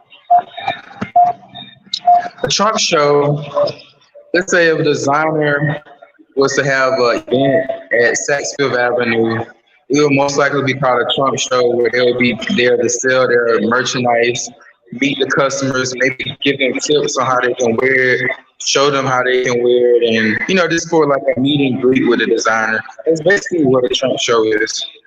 Yeah, it's basically an audition for stores. So a lot of stores, for the viewers out there who aren't in on the biz, stores will sometimes just kind of try you out. And so you bring your stuff in. It's called a trunk show. It used to be out of a trunk. We have evolved since then. So you bring things into the store and you try to meet with people. You try to pump up some business. And if you do really awesome, they might buy from you long term or develop a contract with you. So trunk shows are super instrumental in the designer's plan when it comes to business and can often lead to really awesome things, as you saw, Mr. Brown, with your amazing Greenleaf credit. So how cool is that? That's a really neat connection. Yes, I met him and he introduced me to the costume designer. And so I had been heard about this costume designer and I decided to follow her on social media and I DM'd her. Her name is Janetta Boone. And she followed me back and told me that Lamont Rucker told me about her. And so I was like, oh, it's so great, awesome. And it took about 2 or 3 months before we actually got to meet in person. And I brought my merchandise. And she gave me a critique, this ain't my business, but she bought all my pocket squares. And she said she was going to get some kimonos that she wanted to give for the leading character, Lady Mae, which is played by Lynn Whitfield. And I was just happy to have my designs on the show. I was not expecting to be on the lead character. And so she purchased the kimonos and she said that Lynn Whitfield really loved my work. And she asked, could I create a longer one for another scene? Can I do it within a month? And so within a month, she called back and she got the kimonos from me. And like maybe a few days later after that, she said Lynn Whitfield wants your phone number, and she wants you to make her something. And so when she called me on the phone, I was screaming like, "Hi!" Like, you know, she called me on the phone. It's a big deal to get stuff. She was telling me she was a fan of me, just like I was a fan of her, and that she was going to Essence Festival. Cool. And just by so happened, I had a booth at Essence Festival, so it was just all like connected. It was great. Yeah. And when I seen the pictures of her wearing my pieces, I texted her and was like, "You look amazing. You look better than anybody else I've seen you around." And she gave me a call, and I actually had worked on something else for her. And eventually I got to go on the set of Greenleaf, and she introduced me to everybody. Cool. So why kimonos and scarves? How'd you get into that? Yeah, so I'm not sure if I even told you that I studied at Savannah College of Art and Design. I studied fashion design there. And at the time, back then, there was a lot of designers, like emerging designers that I went to school with, that I seen on the tour runway collections. They were showing in New York Fashion Week. They were having people like Michelle Obama wear stuff. They was having like being in Vogue everywhere. But a lot of those businesses, though, even though they were written up and all that publication, I didn't really see them last long. So one of those particular designers that were being seen in New York Fashion Week, his name was Wes Gordon. I had the opportunity to meet him, and he advised me that if I wanted to have a business, he recommended me to start with one item, and then once I get known, expand into other things. So I kind of took that advice. He made me think, like a lot of big brands like Levi's are known for their jeans. I look at other designers like Ralph Lauren even started off with neckties. Cool. Well, that's interesting. Yeah, and so go ahead. Sorry. I was gonna say the scars from some artists. The scars is the perfect thing to showcase my artwork. So yeah. Well, I mean, there are a lot of super powerful women wearing kimonos nowadays, which is, I guess, they're making a resurgence. How do you feel about that? What you say now? So there's a lot of like powerful women these days wearing kimonos. Like kimonos are now becoming a thing again. So how do you feel about that, being a man who's in the product of kimonos and the business of kimonos? I think it's great. You know, it gives me a wide range of customers. Like I don't really have to worry about sizing with that. I don't have to worry about certain things. Like any woman can wear that. That's a great point. Like sizing and pattern making is the worst and is very expensive. So if you have one really awesome streamlined kimono and you can just cut every different type of pattern to that, like that's great. So I think on the business side of things, I think you picked something that was fiscally responsible. So that's good. Very cool. So with the last panel, I was asking everyone some questions about the business, you know, why fashion, how you got into fashion, and then the brand in general. So my question to you is why fashion? I understand that you went to a pretty prestigious school and that shaped your story. So is that the reason why you got into fashion? Yeah, ever since I was in fifth grade, I discovered what a fashion designer was. And I was like, I wanted to be one. Back then, I looked up to the big brands, like, of course, Ralph Lauren, but we had Sean John, we had Russell Simmons from Platform. And I was like, these like some black designers back then. I was like, one day I want to be like them. And from then on, that was always been my dream. Yeah. And then what happened when you went to this awesome school, the Allen Entrepreneurial School? Well, Allen Entrepreneur Institute was actually my 3-day program. And I went there at Georgia Perimeter College, which is a community college. So this organization, Allen Entrepreneur Institute, they have colleges that come there that do this entrepreneur workshop. It was like every week. So it was a lot of like HBCU schools, and I was just so happy one of the schools that was able to be a part of it, which Greenleaf is filmed in this mansion where this workshop takes place. Cool. So tell me a little bit about your brand. How did you choose the brand that you have, the brand voice, the brand image that you use? Like, what went behind that? Can you repeat that? Your brand. We're trying to figure out, what inspired your brand image, your brand voice, like your brand as a whole. How did you get to that point? Yes, I love classic stuff overall. So I look up to like big American fashion designers such as Ralph Lauren. I look up to Halston, and even some of the ventures like Madeline DNA. And so I like looking at things from the past. They definitely like inspire my, what I want. Very cool. And my branding as well. How would you describe your brand? I would say that it's for patrons of the art, somebody that love art. It's definitely for a free spirit. I say that my slogan is, you can hang it on the wall, you can wear it to the mall. So my main focus is for people to know that you can wear an art piece. An art piece. That's basically the brand. That's cool. A lot of the other designers tonight kind of mirrored a little bit about what you said about how like they're trying to be freer right now. They're trying to be lighter. They're trying to bring it back to their original passions and what inspired them originally, just because this year has been so difficult. And so I want to ask you, like, how have you made changes, or what has changed for you as a designer during the time of COVID? Yes, I had so many plans this year. A lot of pop-up shops, a lot of traveling, some custom work that all got postponed and canceled. So I had to shift my business and really increase my online sales. Yeah. So I was already taking a Facebook marketing class at the beginning of the year. I had signed up for, and I didn't really. At first, I was like, "Why did I do this?" So it's time consuming. But once COVID came, I had all the time in the world to learn how to do it. So it paid off.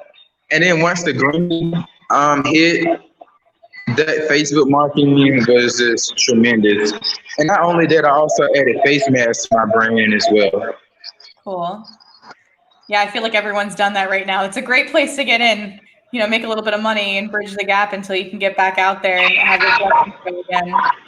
So, Cedric, before we wrap up, I've asked other designers to say 3 words to describe your brand, to describe what people can expect tomorrow. 3 words. You there? Hello, can you repeat that? Words that what? 3 words to describe what people can expect tomorrow for the showcase.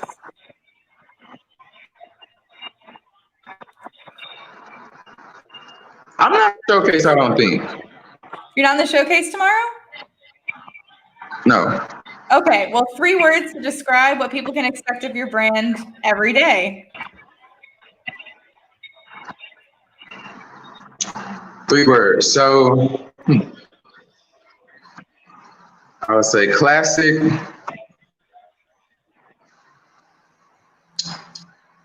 colorful. Colorful. I like it. What's a good word for art? So, art. Yeah, you said it before, walking art. You want people to be wearing paintings that you've created. How wonderful is that, right? So, yes. Thank you so much for joining us tonight, Cedric. It's been a pleasure getting to know you and a pleasure to learn more about your amazing brand and all the really cool things you're doing in the media. So congratulations on all those really awesome designer wins. You're killing it. Keep up the amazing work. And thank you for representing the Tampa Bay community in a positive way. Have an awesome night. All right, you have a good one too. All right. Oh, man. Well, that was fun. He was a cool guy, right? Oh, well, you can follow all of Cedric's stuff. I'm sure it's listed on the Fashion Week Tampa Bay website. If it's not, I'm sure that they will put it up there for you. If not, you can also find it on Fashion Week Tampa Bay's Facebook page. It is on the website. There you go. So moving along very nicely, I am so excited to introduce this video about Edie Francois, who is our makeup director for Fashion Week Tampa Bay. And you all have got to know how important these behind the scenes workers are. Makeup artists and hair stylists for behind the scenes at shows, just so important, so amazing. They work tirelessly. It is a tough gig. And honestly, you don't want to get on their bad side because they're the ones making your models look so glorious, right? So I'm going to pull up this video for you right now. One moment. All right.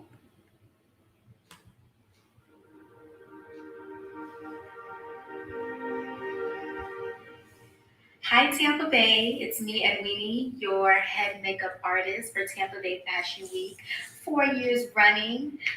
Typically around this time, I'll be curating looks and just getting everything together for our big runway show. But this year, of course, because of COVID, we're doing things just a little bit different. I'm coming to you live from my condo here in Riverview, and I just wanted to bring you something cute, fun, fresh. I'm going to be showing you how to do a modern edition of a smoky eye. Stay tuned. Okay, ladies and gentlemen, we are back. As you can see, I've applied my smoky eye to one side of my face. I've also applied some blush and just a little bit of highlighter. And so what we're going to talk about right now is how to make your smoky eye go from DIY to professional grade. So I'm going to be talking about just some tips and tricks on how to just make your smoky eye look like a professional did it, even if it was just you, okay? So first we're going to start off with a eyeshadow base. I'm using the Morphe eyelid primer. I like it a lot. It dries out really matte. It's like a flesh tone color, so it works with any color shadow. So you're just going to want to apply that with the brush.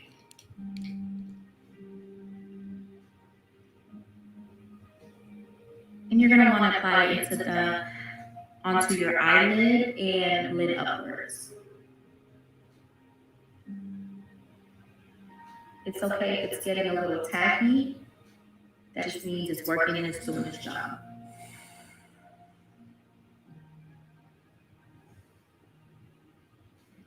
Okay, so if you're like me, I prefer to do my face makeup prior to my eye makeup. And so you always want to make sure to use a translucent powder under the eye just to catch any fallout and to make sure you don't ruin your flawless base. So I'm just going to be applying just a little bit of translucent powder under the eye.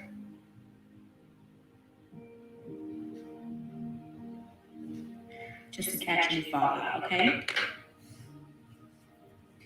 And so we're going to be going into this palette here, the Morphe Jaclyn Hill palette. And we're going to be using the color Temptress. It's a really dark smoky black.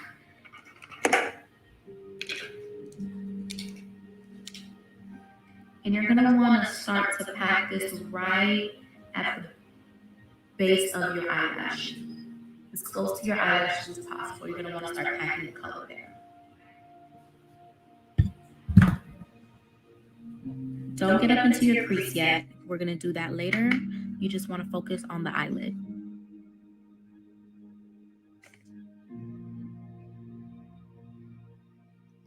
Try not to bring it too close to your inner corner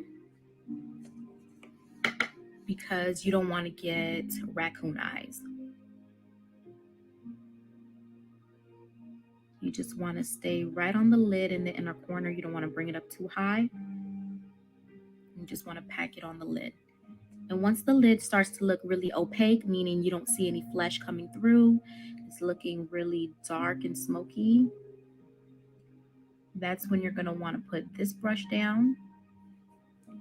And you're going to want to grab a nice blending brush. So anything fluffy that's going to be able to blend out the edges of your eyeshadow.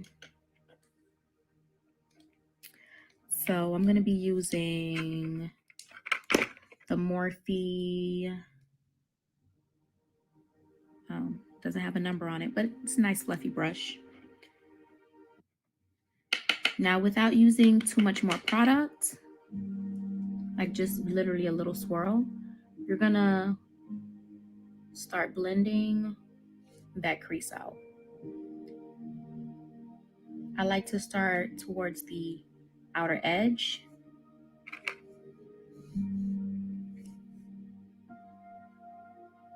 And bringing it out.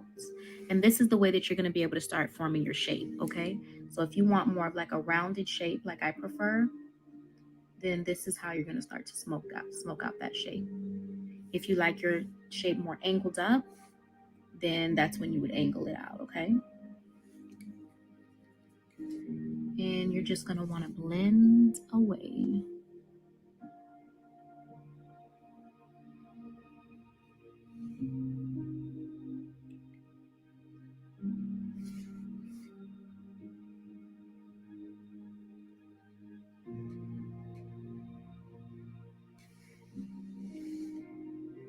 And take your time. You're doing windshield wiper movements.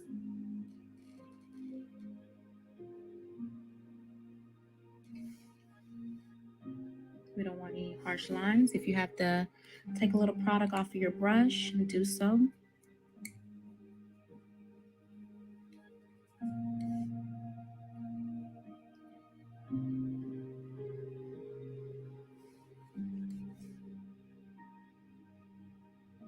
And a little trick I like to do is not using the very tip of the brush at this point. I like to use the side of it and just lay it flat just so I can diffuse out any harshness in any outer corners.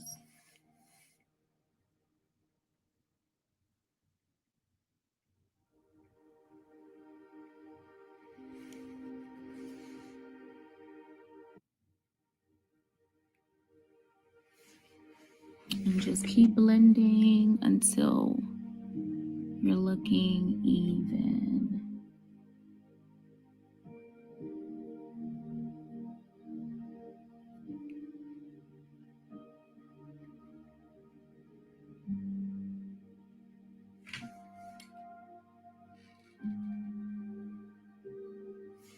Okay, at this point, what I like to do is I like to take some of my contour color and put that on a blending brush. And I like to just kind of contour my nose upwards and into my eyebrow. And that way I can blend that smoke in the inner corner so it's not looking too harsh and so it doesn't give you too much of a raccoon eye look. So whatever you would use to contour your face or contour your nose, that's what you're going to want to use. You're just going to want to diffuse it into the brow. You can even bring some outwards just to kind of diffuse anything, any harsh lines that you may have. Like that. Okay. The next step is going to be lining your water lines, okay, top and bottom. This just brings the smoky look together. It keeps it uniform and it just gives it that finished, polished look. You can't do a smoky eye without lining your eyes. It's just not going to be smoky. I'm going to be using this NARS pencil. As you can see, I get a lot of wear out of this. I love this pencil. It's waterproof. It doesn't tug on the eye. It's really creamy, and it's just a 1-2 done data.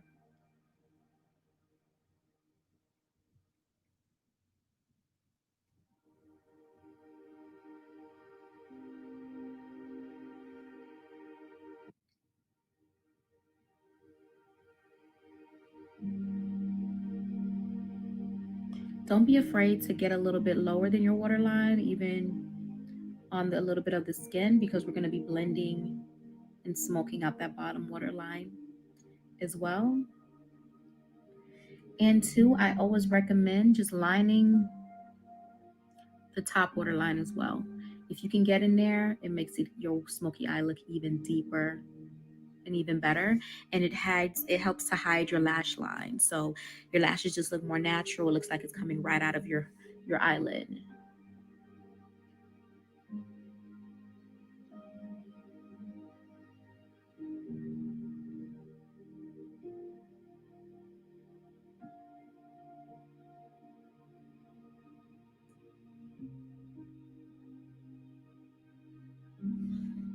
Okay. Next, you're going to take a detailed brush, a flat brush. I like this one from MAC, the 267, just because it has this little part towards the end. I like to blend out with this little part as well, but you can use a regular flat brush. We're going to go back into the Temptress color that we've been using this whole time. Mind you, remember, we've just been using one color, and that is all. And I'm just going to smoke out this bottom lash line. And you want to make sure you get every bit of the skin. You don't want to leave any gaps. When you leave gaps, that's the difference between a DIY smoky eye and a pro smoky eye.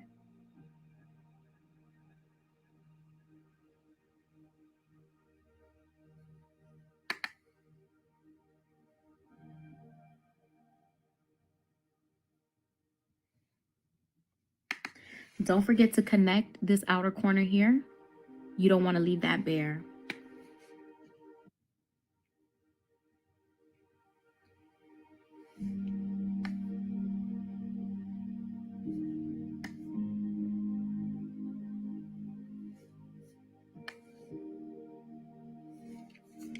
Voila. Just going to add just a little bit of liner on that water line.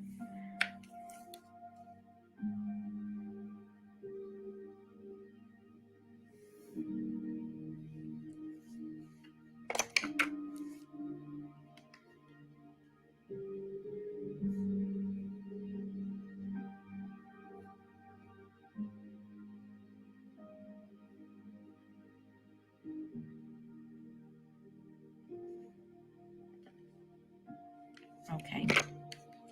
Okay, now at this point, we can start brushing away our under eye powder, okay? Because we're almost done with the look. We won't be using any more dark, harsh colors, so we can definitely brush it away. I like to use a little bit of complexion face powder, so basically a face powder that matches my complexion, to brush away the translucent, just so it doesn't leave me looking ghostly or too washed out.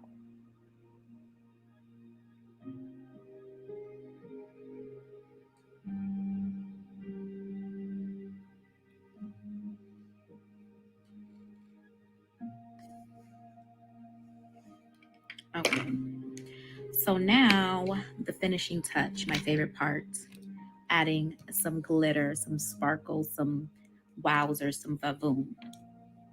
So I've been using the Fenty Diamond Balm for just all of my finishing touches. I love to use this in the inner tear duct. I love to just add it onto any eye look just to give it an extra gleam. I even like to put it on my cheekbones, as you can see here.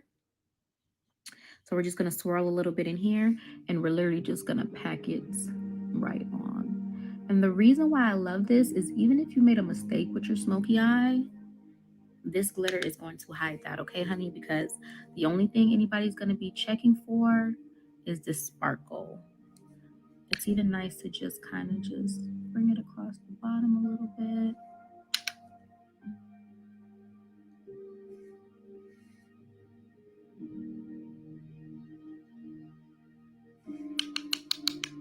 Okay, and if you go just a little overboard, which I tend to do, just grab a fluffy brush and just blend it out.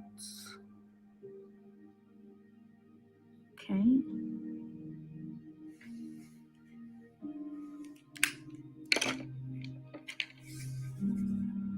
Alrighty.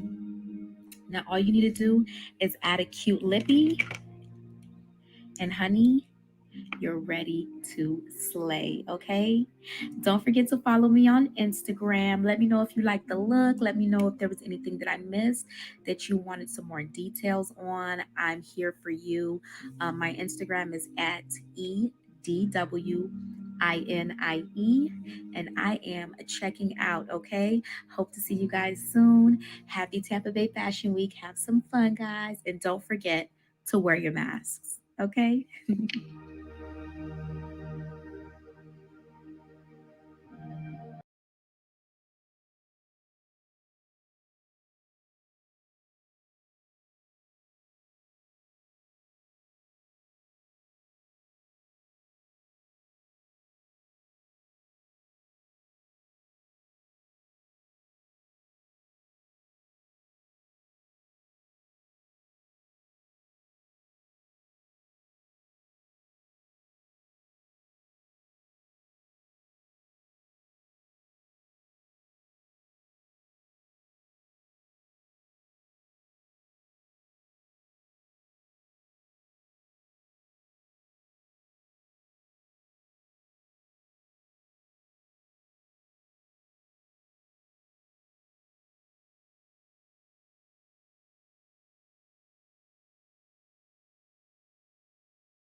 I just realized that whole time I wasn't talking. Hi, everyone. So thank you so much for having me today. Gotta love live events, right? There's always a couple hiccups along the way, but it's been so much fun getting to hang out with all of you. I am done for this evening, but I am now going to kick it off to Jaime Diehl, who's going to do an epic color styling session for you. So where's Miss Jaime tonight? Hi, everyone. How Hi. are you?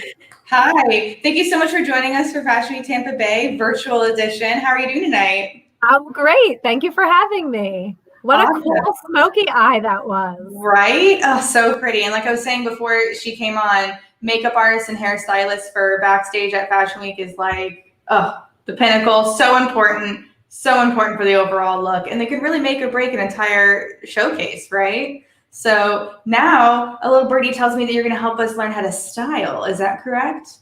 Yeah, let's talk about color now. Are you ready? I am so pumped. I am actually going to watch from afar. This is where my night ends, but now I'm going to have you take over and have some fun. Thank you, viewers, for a lovely evening. It's been so wonderful coming back to the fashion scene after a few years of retirement. So thank you for having me, and you're amazing. And I'm so excited to see what you do, Jaime. Have a great night. Hi, everybody. I hope you're doing well. My name is Jaime Diehl, and I'm a personal stylist here in the Tampa Bay area. And I hope you're just all I hope you're happy tonight and you're healthy. Oh my gosh, what a crazy year it has been. And in all this crazy time, I'm wondering if you're wishing you could hit the reset button. Hit reset and think about how we're all going to come out on the other side. And I was thinking about how personal style is a great way to hit the reset button, come out on the other side better than ever and bolder when we resume some semblance of normalcy. So tonight I wanted to talk about color. Color is just one of many layers in feeling confident in your personal style. So I just wanted to give you some basics in case you're interested in adding color to your wardrobe and coming out bigger, bolder, and more excited on the other side. Because color has feeling, right? Red kind of feels like power and excitement. Yellow is happy. Blue is calming. Color has feeling. Maybe it's time for more color in your wardrobe, but you're not sure where to start. So over the next few minutes, let's go over why I think learning about color is important for your personal style, finding the right shades of a particular color to make you feel great and make you shine, and just some beginning how-tos that I wanted to talk about. Knowing which colors look good on you, and in particular, which tones of colors look good on you, will do two things. It makes shopping easier. Therefore, creating cool outfits becomes easier. Getting dressed becomes easier. And then I see that women feel more equipped to steer away from the default colors in her wardrobe, the easy, safe, black and neutrals in the wardrobe. Once you kind of know what to do, you feel a little bit more confident in branching out in the color department of your personal style. A lot of women I work with lately have been asking how to just be more happy and more excited about my style, especially in this time of falling into the same old routine of neutrals and blacks and my easy, safe basics because I don't know how to do color. So I like to talk to them about choosing the right color that works on you individually. And it really comes down to your undertones. This isn't exactly the same thing as finding the right foundation for your skin. This is about your undertones. Let me say first and foremost that all of us work in different ways and we all have our own personal style preferences. So everything I say here is a guideline to get you started. Nothing is a hard and fast rule anymore. Always wear what makes you feel great. Always wear what makes you feel happy. Choose what makes you feel great. But I know that a lot of people feel confident in knowing some basics. So let's go through what I do with personal style clients of my own. get to a place of inspiration first. Maybe just close your eyes and think of a color that makes you smile. Think of a color that sparks your interest. Okay, get grounded for a minute and think about a color you love that appears in nature. You can go look on Pinterest and get inspired to add color to your wardrobe. Look at a celebrity whose style you love, a real life person whose style you admire. Get some inspiration and start off with a color that you would feel excited to add to your wardrobe. First and foremost, colors are either bright or muted, and they are either cool or warm. And that's where we get into undertones. But just for a second, think about the color pink. Hot pink versus hot pink is bright. Pastel pink is kind of like a muted pink, right? So those are muted tones versus bright. Bright shades of color feel really clear and they have high intensity. And then softer shades of color feel muted. They appear dusty and have a lower intensity. Sometimes it's about personal style preferences, and sometimes it's about your undertone and your natural contrasts, which I'll get to in a second. Just a few basics for you. Warm colors are red, yellow. Orange is a warm color. Think warmth like sun and fire. Cool colors are blue, green, purple. Cool colors like found in nature. Think blue like water. Once you have the color that you are inspired to try, think about the right tone that is for you. Does anybody know the quick and easy trick? Oh, love pink. I love it too. Does anybody know the easy trick to find your own undertones? You want to be in the brightest natural light that you can and take a little look at your veins. If you have,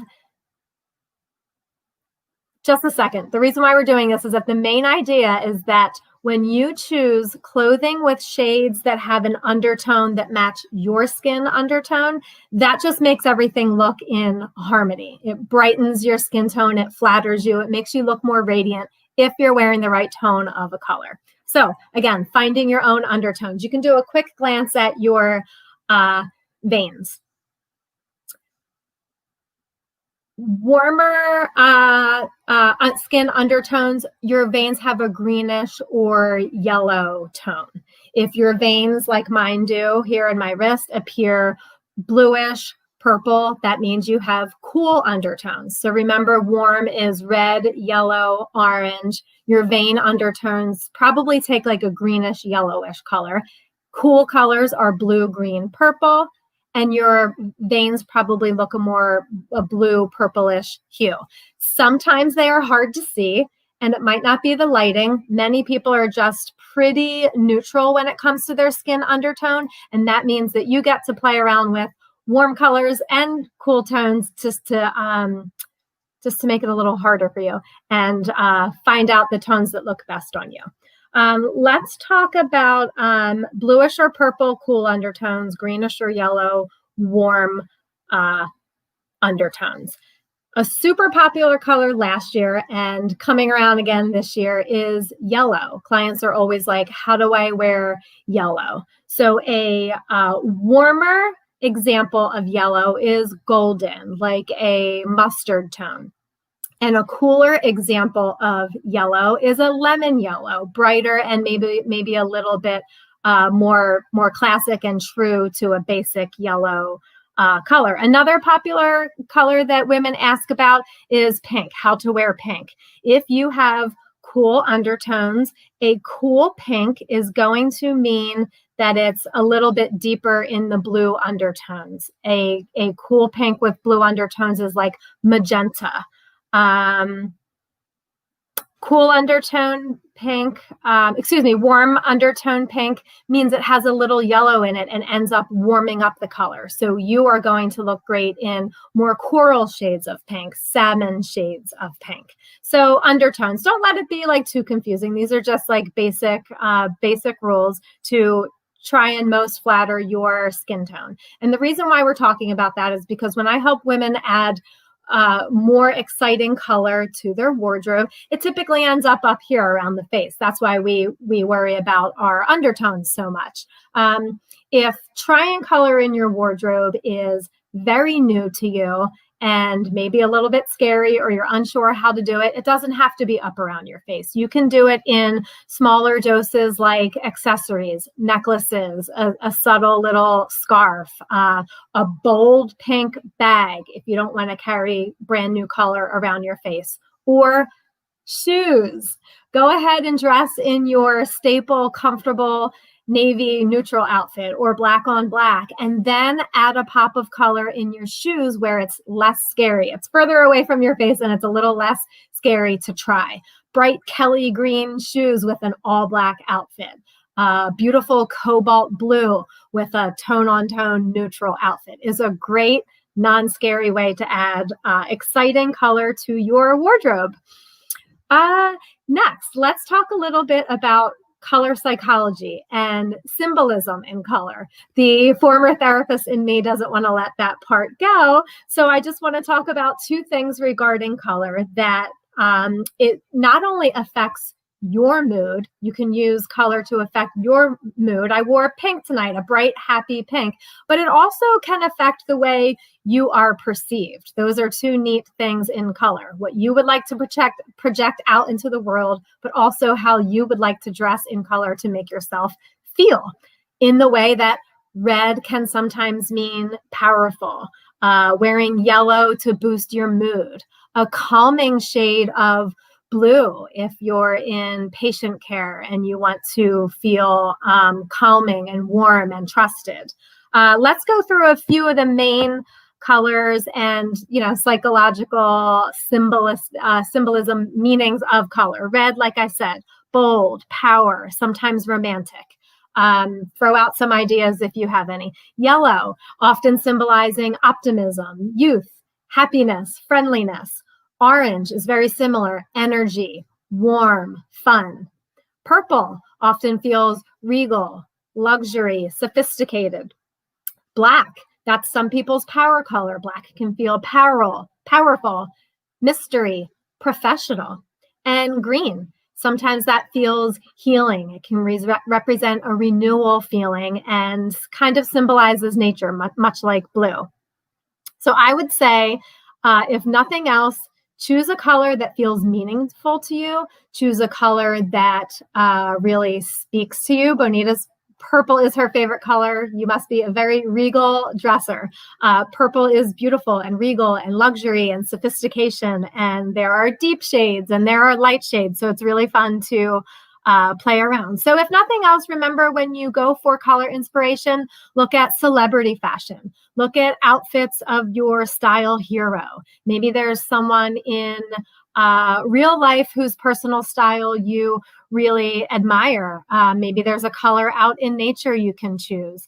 Or you can hunker down tonight and browse Pinterest and start to get really inspired about adding color to your wardrobe. Don't be afraid. It doesn't have to be a dress. It doesn't have to be a bold blouse. You can do it in small doses until you build up more color confidence and adding it to your wardrobe. So one final note, I would love to know if you have any questions, so pop them in if you do, but one final note is something about your natural contrasting, which a lot of women have been interested in learning about lately. Contrasting meaning the difference, the relationship between your skin, your hair color, and your eye color. Everything I said here is for every skin color. We all determine our same undertones in the same manner. Same goes for your personal contrasting. That means the difference between your hair to your, skin tone. Do you have a medium shade of skin tone and also a medium shade of hair, and there's not much difference, then you are not a very high contrast person. If you have a really light shade of your natural skin tone and your natural hair color is super dark, or add in your eyes are super dark, then you are a high contrast person. And that might be a nice tip for you when you're hunting for color in your wardrobe. Do I want to go high intensity, high contrast, or do I want to go low intensity, low contrast? Again, like I said, always default to your heart-centered reason for why you pull something off the shelf and add it to your wardrobe. Always default to what feels good and feels great. But these are just some nice, like, tried and true color principles to the idea is that's what creates harmony in your look. High contrast or low contrast. In your outfit, try and match it with your high contrast or low contrast natural features. And then tie your color shade back to your own personal undertones. So there you have it. I hope that you are inspired to choose a great bold color to add to your wardrobe the next time you go out, or the next time you add something new to your wardrobe. Again, go ahead and do it in the clothing you're going to place on your body. If you're a more excited person and that matches your personality, very likely if you are drawn to bold colors, you probably have that personality trait. If you're drawn to softer, muted colors, that's likely part of your personality, being a little softer and more chill. A great question. How do I get excited about fashion and colors during COVID when we are not really going out? Well, think about your next, family game night in the house, or cocktails with your partner, or maybe a little fun Zoom chat with your friends. What can you pull out of your closet that feels comfortable, right? Because very likely any fun colors in your wardrobe, think about it, might be your dressier stuff. Well, first of all, go ahead and wear your dressier stuff around the house. But maybe when you're buying comfy clothes, comfort clothes for either working at home or you have to be home because you're quarantined, choosing fun color in comfort clothes is the best of both worlds. Think hot pink fuzzy slippers, or a big, bold cobalt blue, gorgeous robe. Tying whatever color makes you happy, tying it back to what your lifestyle currently is, so that what you're buying makes sense. It fits into your wardrobe. It's easier to get dressed. I love that Bonita's favorite color is purple. I wonder what shade is her favorite. Some women do say that they're confused about if they think that they can see their vein shades to determine their undertone, but they're not quite sure. Sometimes it's helpful to, again, you kind of have to be in good lighting or natural lighting. Some color experts will say, hold a bright white piece of paper next to your skin. They say not your face, do it in your neck and your chest to get as natural to your coloring as you can. And that is supposed to kind of bring out if you feel like it's making your skin tone look more greenish yellowish, in which case you have warm undertones, or if holding that paper there makes you feel like you have more bluish purple undertones, in which case you are cool. So just to remind you, cool colors: blue, green, purple; warm colors: red, yellow, orange. Again, not a hard and fast rule, but just a great place to start if you have no idea what to do and choosing color is overwhelming to you. Okay, so if I had to choose color to add to the wardrobe right now, what would you say are the best this season? Hands down, yellow. Merchandisers are carrying, they did it last year and I see it again. They're carrying so much, and I have a two-part way to answer that. They're carrying so much yellow. There's lemon yellow. Neon is a huge trend. Again, back to that contrast. If you think that you're a high contrast, bold person, then go shopping for the neon yellows and forget about the pastel. Wear the pastel if you're a more low contrast, fairer skinned person. but at the same time, you do have to worry about like it washing out your skin tone. So a nice like lemon yellow is awesome across the board. Tan and black skin tones look amazing in almost every shade. It's just like, do you want to go for like neon to show off a high contrast, or do you want to be more chill in like a lemon yellow color? And then like I said, the other part to that is I do love what retailers have been doing for fall. They did it last year, brought it back again. Traditionally, we think of fall like here comes maroon and burgundy and dark purple and dark brown. And those are all fantastic. But now we're seeing people wear more blush into the fall. Mauve, light brick, lighter terracotta, like earthy tones for fall, which I've been posting a ton about on my social media because people want to know how to wear that. And that's nice for color is important for Floridians, where we're kind of watching the rest of the nation pull out the sweaters and we're not quite ready yet. You can pull traditionally fall colors into your wardrobe just in lighter fabrics, short sleeves or dresses or sleeveless. I mean, we can use color to feel like fall because, you know, our sweater season isn't really until like December, January, February, if that. What item of clothing should every woman have in her closet? So many stylists will tell you, like on their top 10 list is a white button-down blouse. And I happen to have hated white button-down blouses my entire life until maybe like a couple of months ago. I finally started wearing beautiful 100% silk button-up blouses. So I typically skip over some of the normal answers or the typical answers. I'm going to say a denim jacket.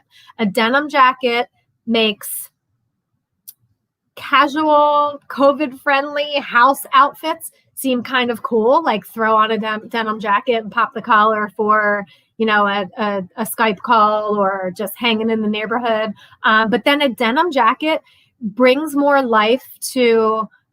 wear to the dressy items in your closet. You could pull out a really cool, big, gorgeous tulle skirt that you think you're only supposed to wear to fancy occasions and throw on a graphic tee, knot it, and pop on a denim jacket. And you just gave all new life to your fancier pieces in your wardrobe. So I would love to see every woman have a kick-ass, well-fitting denim jacket. If you don't know what kind of wash to get, go for medium or dark. Light can feel trendy. I would do a light wash or a trendy distressed as like a secondary one. A good closet staple is a medium, and like watch how it fits you as well. It should fit in the waist area that just touches the widest part of like where your hips begin, or above that and wear a layer underneath. That's like super flattering.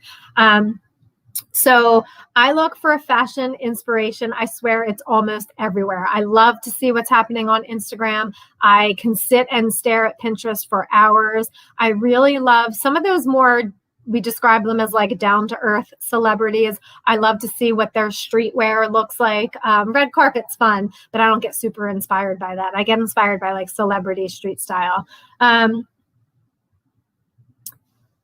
Staple that I can't live without. Awesome question. Like I just said, it's the denim jacket. I wear it constantly. I have 3. I'm actually surprised I only have 3. I have 3. A way to, if you're someone who already has a bunch of denim jackets in your wardrobe, but you would love another one, add one with a trendy detail. Either a puff sleeve, which I recently did, cat scratch distressing, which is just means like a lighter distressing. That's super trendy right now. Or go for an oversized cut, a boyfriend oversized cut denim jacket. That's a great way to update the denim jacket by adopting a trend there. So great. Thank you for those awesome questions. The difference between a trend and a classic piece, let me just answer that right now. Classic is timeless. So it's like neutral colors, nice clean cuts, like a button-down blouse. Jeans are classic. Think of a wardrobe staple, a pencil skirt. They transcend time. You can mix and match them to do many things. It's very classic, very timeless. A piece that is cool now, if it was cool in the 50s and the 60s and the 80s, it's probably a classic. And then a trend is something I would have a heavy wardrobe of classics, and then trends you should just sprinkle in, unless your personal style is to be an ultra trendy person. So trends you sprinkle in. I spend more on the classics, a little bit less on the trends, because you don't know how many seasons you're going to like them. So hopefully that helps. And this last question is so funny. Can a woman have too many shoes? In my opinion, I would love to see what everybody else thinks. Heck no, you can never have too many. How many times do you stand there like your outfit is complete and you're like, oh my goodness, what? Your outfit is almost complete. Oh my goodness, what shoes would complete this look? I have many, many, many black heels. A more refined capsule style wardrobe might only have one pair of black heels. I like having options because guess what? The reason why you can't have too many shoes is because we're always in a different mood, right? It's great that we have our closet basics, staples, and favorites ready to go. But how nice is it to have options? You're going to run out of the house according to how you feel. I'm going to grab this black pump as opposed to this leopard shoe, as opposed to this red flat. Having options makes your closet staples go further. You get more wear out of them. So awesome last question. And there you have it. I hope you've been inspired to try a new color in your wardrobe for fall 2020. We're all going to come out better on the other side. Have a great night. And I'm going to pass it off to fashion designer Bonita Brantley. Hey, and your purple lip. Yes. Your favorite color. Thank you, Jamie. Thank you. That was tips. Good tips. Hello, everyone. I am back, and I am thanking you guys for even sticking in with us and being with us as we begin this week for Tampa Bay Fashion Week. But today, or should I say tonight, I want to talk about fashion and cryptocurrency, or should I say fashion and Forex, because they kind of go hand in hand.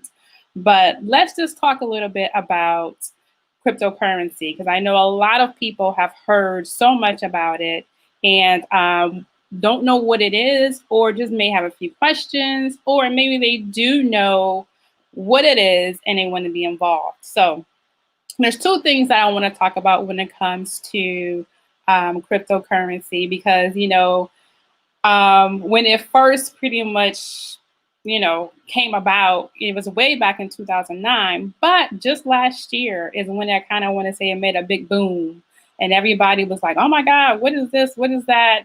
And how can I be involved? And, what do I need to do? And can I get more information on it? So what I would like to say and talk about tonight is how can cryptocurrency can help you in your business, and how it can help you personally, and just be more aware of what it can do for you. So when it comes to businesses and cryptocurrency, I would say everybody heard of Bitcoin, right? Because Bitcoin is the popular cryptocurrency. There's over 2,000 different types of cryptocurrencies. But Bitcoin, that is, I want to say, like king of cryptocurrency. So a lot of people heard of Bitcoin, but a lot of people didn't know what Bitcoin was. And when I first heard about Bitcoin too, I was like, wow, what is that? I was interested as well. But Bitcoin is a cryptocurrency, and cryptocurrency is a digital currency. So right now we have paper currency, right? You have your dollars, your $10, your $20, and you also have foreign currency, because cryptocurrency and foreign currency, they kind of go together. They're like in the same family. But when it comes to cryptocurrency, it's digital. And we live in a technology world, right? So money and currency is going towards a more digital platform, a digital way. So eventually, I hate to say it, but our dollar, and not just our dollar, but the paper currency is going to be obsolete, and then we're going to have this digital currency. But it's going to be a while before that get really, really, really popular. So as of right now, you know, you're getting a little bit of what Bitcoin is about. And I know it's everywhere. You look on your cell phone, you see it on advertisements, whether it's Facebook, whether it's Instagram, YouTube, you're always seeing advertisements about Bitcoin, Bitcoin, Bitcoin. And like I said, because Bitcoin is king of the cryptocurrency. So even though there's more currencies out there, cryptocurrencies, you're going to always hear about Bitcoin. So even right now, you have some businesses who is currently accepting Bitcoin or will be accepting Bitcoin before the year is out. And those companies are Overstock. I know we all know about overstock.com if you're an online shopper. I know I am. Another company who will be accepting Bitcoin would be Starbucks. I am a Starbucks fan. I am. You have Starbucks, you have Microsoft, you have Whole Foods as well, which we're not surprised because we know who own Whole Foods. Microsoft tech company, you know, I'm not surprised about that either. But they will be accepting Bitcoin as cash. And those are just some of the companies right now who will be accepting it. So when I say let's talk about cryptocurrency when it comes to your own personal business, you want to get with your merchants and find out, you know, will they be able to accept Bitcoin? Because you never know. You may have a customer who may want to purchase something in Bitcoin, and you want to be able to make sure that your business is able to accept that type of currency. So I would say go back to whoever you have your merchant account with to see if you're able to accept Bitcoin for currency for the merchandise that you have. So of course, retail, fashion, that's what we love to do. So there will be some other retail stores that's going to be accepting Bitcoin as well. Not just the Overstock, Starbucks, and Microsoft, but eventually, you know, other retail stores will be able to jump on that bandwagon to want to accept it as well. Now, the good thing is, yeah, we can educate ourselves on the digital currency because it sounds exciting, right? And it's something different and it's something new. Not everybody trusts, you know, the digital currency because it's new to them. But what I want to say is, I know for, you know, smaller businesses, of course, like me and other local businesses, will we be able to accept Bitcoin? I'm pretty sure we can. But in order to even purchase Bitcoin, let's just say you were interested and you was like, you know, I want to purchase Bitcoin. Well, Bitcoin is really expensive. For one coin, you're talking over a little of $10,000 to purchase Bitcoin, just for one coin. So I would just say, you know, just try to be mindful of, I would say, the future of taking currency when it comes to your business. See, you know, what you're able to accept for payment to see if it aligns with your business. At least get educated now, you know, so you can be ready in the future to see if your business will be able to take Bitcoin or other cryptocurrencies for purchases for your business. So that's what I want to say when it comes to your business and accepting cryptocurrency and accepting Bitcoin and things of that nature. As of right now, it's fairly new to a lot of us, but soon, cryptocurrency, it won't be new. So I will always say, you know, it's better to get yourself prepared to see in the future or even in the present day, depending on what type of business you have, will your business be able to take the cryptocurrency? Will it be able to take, you know, the Bitcoin and things of that nature? Another good question, you know, what is the value of the US dollar to cryptocurrency? Is there a comparison? No. Good question, by the way, but that's not a comparison because of like I just mentioned, on the financial market, and I trade a lot. So when you go to, and I trade Bitcoin. So when I trade Bitcoin in a US dollar, like I said, one coin is worth $10,000 or more for one Bitcoin coin compared to our US dollar. Now, but I will say this though, the US got smart. They see the future of the cryptocurrency, and they're now in the process of making their own cryptocurrency. So don't know when that is going to come about, but they are in the process of making their own currency. So that's something that you probably want to look out for in the near future as well. But I wouldn't compare the two, because the value of them is just way off right now. But that's a very good question.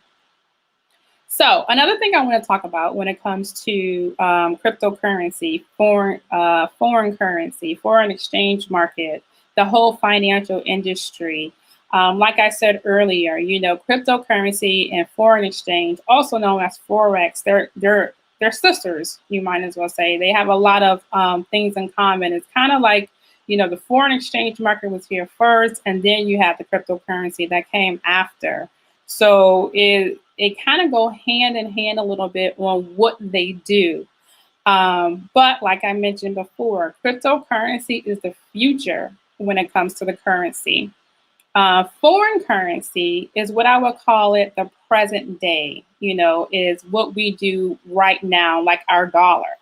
So let's talk about how cryptocurrency could benefit you personally and kind to gain the funds that you need to help you in your business. And if it's just not business, just your personal life and personal expenses, how that can assist you and how that can help you get ahead in life. So what I want to say is, like I mentioned before, foreign currency along with cryptocurrency go hand in hand. And I've learned about both of these about a little roughly over 2 years ago. I've learned about both of them. And I've also learned how to trade both cryptocurrency and Forex. And in doing so, I've learned a lot about the industry. So right now, when it comes to the foreign exchange market, that's like a $6.6 trillion market just for the foreign exchange market, which I think is pretty big. That's a lot of money. $6.6 trillion per day. Okay. So in this market, in this financial industry, you want to kind of educate yourself the best way you can, because you want to know how you can be involved in the market. How can you profit off of the cryptocurrency and the Forex? How could that assist you? So one of the things that I want to say is that, I've learned how to trade. I went through the academy and I've learned the ins and outs of the financial industry, of Forex, on how to trade Forex. You look at the industry when it comes to stocks, right? And we all look at this chart. And we look at this chart and we always say, what is those squiggly lines, right? Like, what is that? Well, that is our financial market. That is something that, you need to learn how to read in order to be successful in trading with cryptocurrency, or if you're trading with Forex, foreign currency, is getting the education to learn how to do both, right?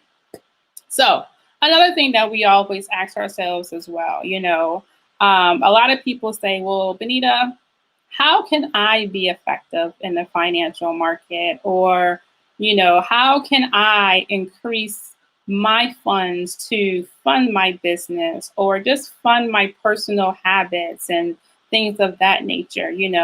What I ask everybody is this, it's an educational platform that I went through, but I ask everybody, this one question, just to get you guys thinking, in the past 3 years, the amount of money that flowed through your bank account, how much money did you make off of it? I know, not much at all, right? And then I also ask people, well, if there was a way where you can learn a skill to get you ahead in life, where you no longer have to worry about where your money is coming from? Are you willing to learn how to do that? Of course, you know, if you're going to tell me I can learn something to get myself ahead financially and be educated on the future of currency, of course I would like to know that. Of course I would. Well, great, because I have the answer for you. I can teach you, and you can learn the same way that I have learned. So what I did was I went through I Am Academy to learn how to trade foreign currency, how to trade cryptocurrency, and the knowledge behind it to look at a chart and be able to determine what's going on in the financial market.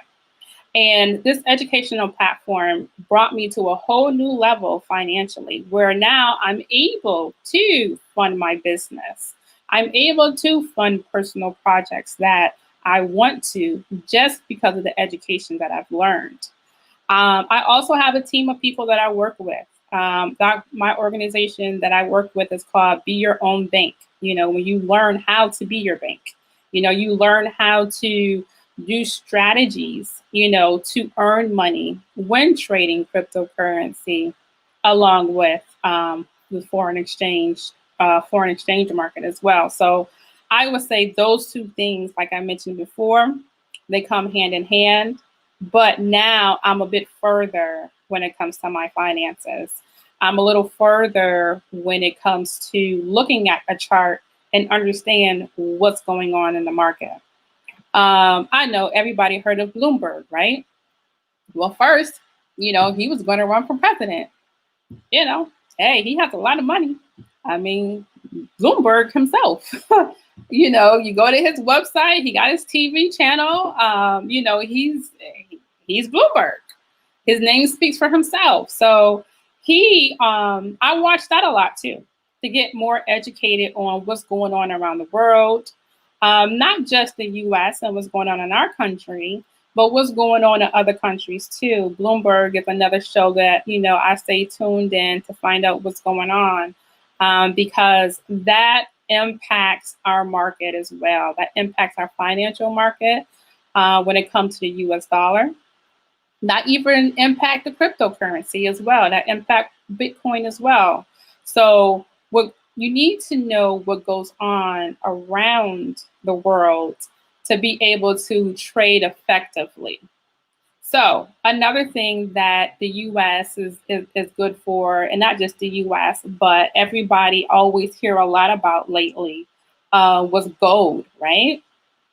Gold was another thing. You have your precious metals and you have your indices, but gold was a big thing too, because we've seen commercials and advertisements, you know, invest in gold, buy gold, you know, because gold at one point was increasing. Gold, I trade gold a lot, and I call gold my husband. Gold is my husband. Everybody who know me know that I trade. I call gold my husband. And I trade, you know, Sunday through Friday, because the market is closed when it comes to foreign currency and precious metals, but they're open for cryptocurrency. Cryptocurrency, the market is open 24/7. It doesn't close. But my favorite one is gold. And besides Bitcoin and the US dollar, I trade gold a lot. And now, you know, everybody was jumping on the bandwagon for gold. Do I invest in gold or do I not invest in gold? And my answer to everything is this. Even when it comes to cryptocurrency, do I invest in cryptocurrency? Do you think it's a good idea that I invest in cryptocurrency? I just said that one Bitcoin is a little over $10,000, right? So I would not suggest it right now, but I also would like to say it depends on what you can do financially. What are the risks involved in purchase of cryptocurrency, and can I lose money? The risk for cryptocurrency, the risk involved, and can I lose money? Well, yes. Is there such a thing as cryptocurrency bank? Okay, so let me answer those two questions.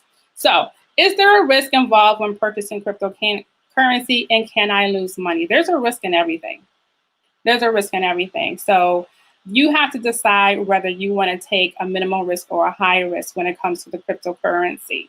So you may purchase, for example, let's just say Bitcoin is $10,000, right? And you purchase a coin and you want to know, am I going to make money off this or am I not going to make money off this? It's not a definite or a definitive answer of a yes or no. It really depends on what's going on in the market if you're going to actually make money on that particular currency. So Bitcoin could be doing really well. If you say you bought it for $10,000 and maybe by the end of the week, it went up to $11,000 and you made something off of that. Or it can go down. So it really depends on when you purchase your cryptocurrency, when you want to take it out or when you want to leave it in. Also, is there a cryptocurrency bank? I'm not sure about a cryptocurrency bank. I'm not aware of one, but I can get back to you on that one. Let's see. Last question.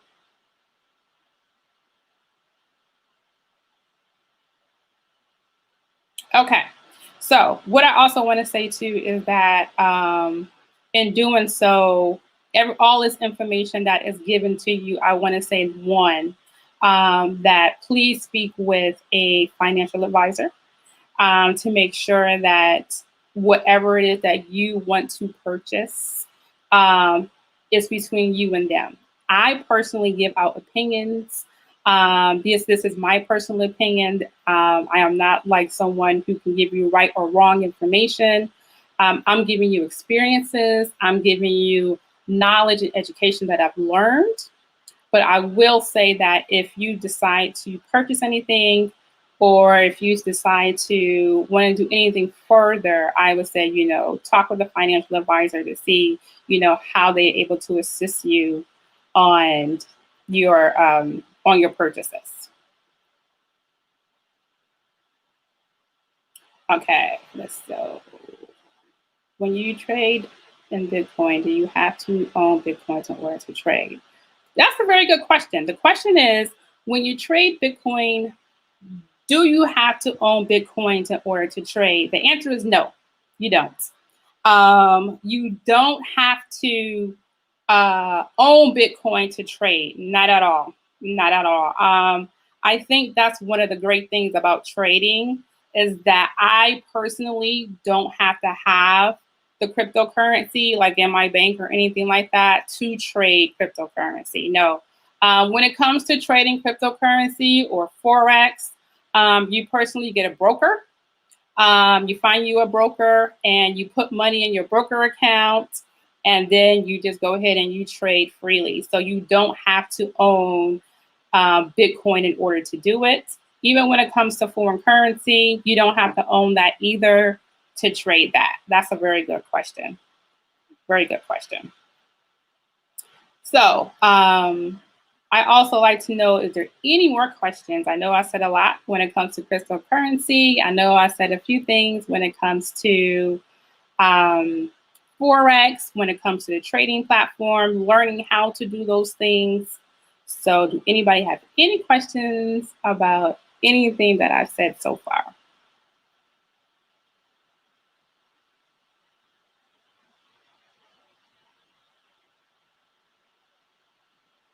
All right, so only thing that I want to mention is if you have any further questions about anything that I do when it comes to trading, when it comes to fashion, anything of those things, you can please give me a call back. I can give you my phone number. My number to reach me is 813-815-0427. I do appreciate this platform. I thank you guys for being on here and hanging out and rocking out with us, since 6 o'clock. This has been a blessing. This has been great. And I just want to say, I'm all about fashion and Forex, and I love what I do. So if there's no other questions, I would just say you guys have a great night, and I will talk with you guys later. Have a good day.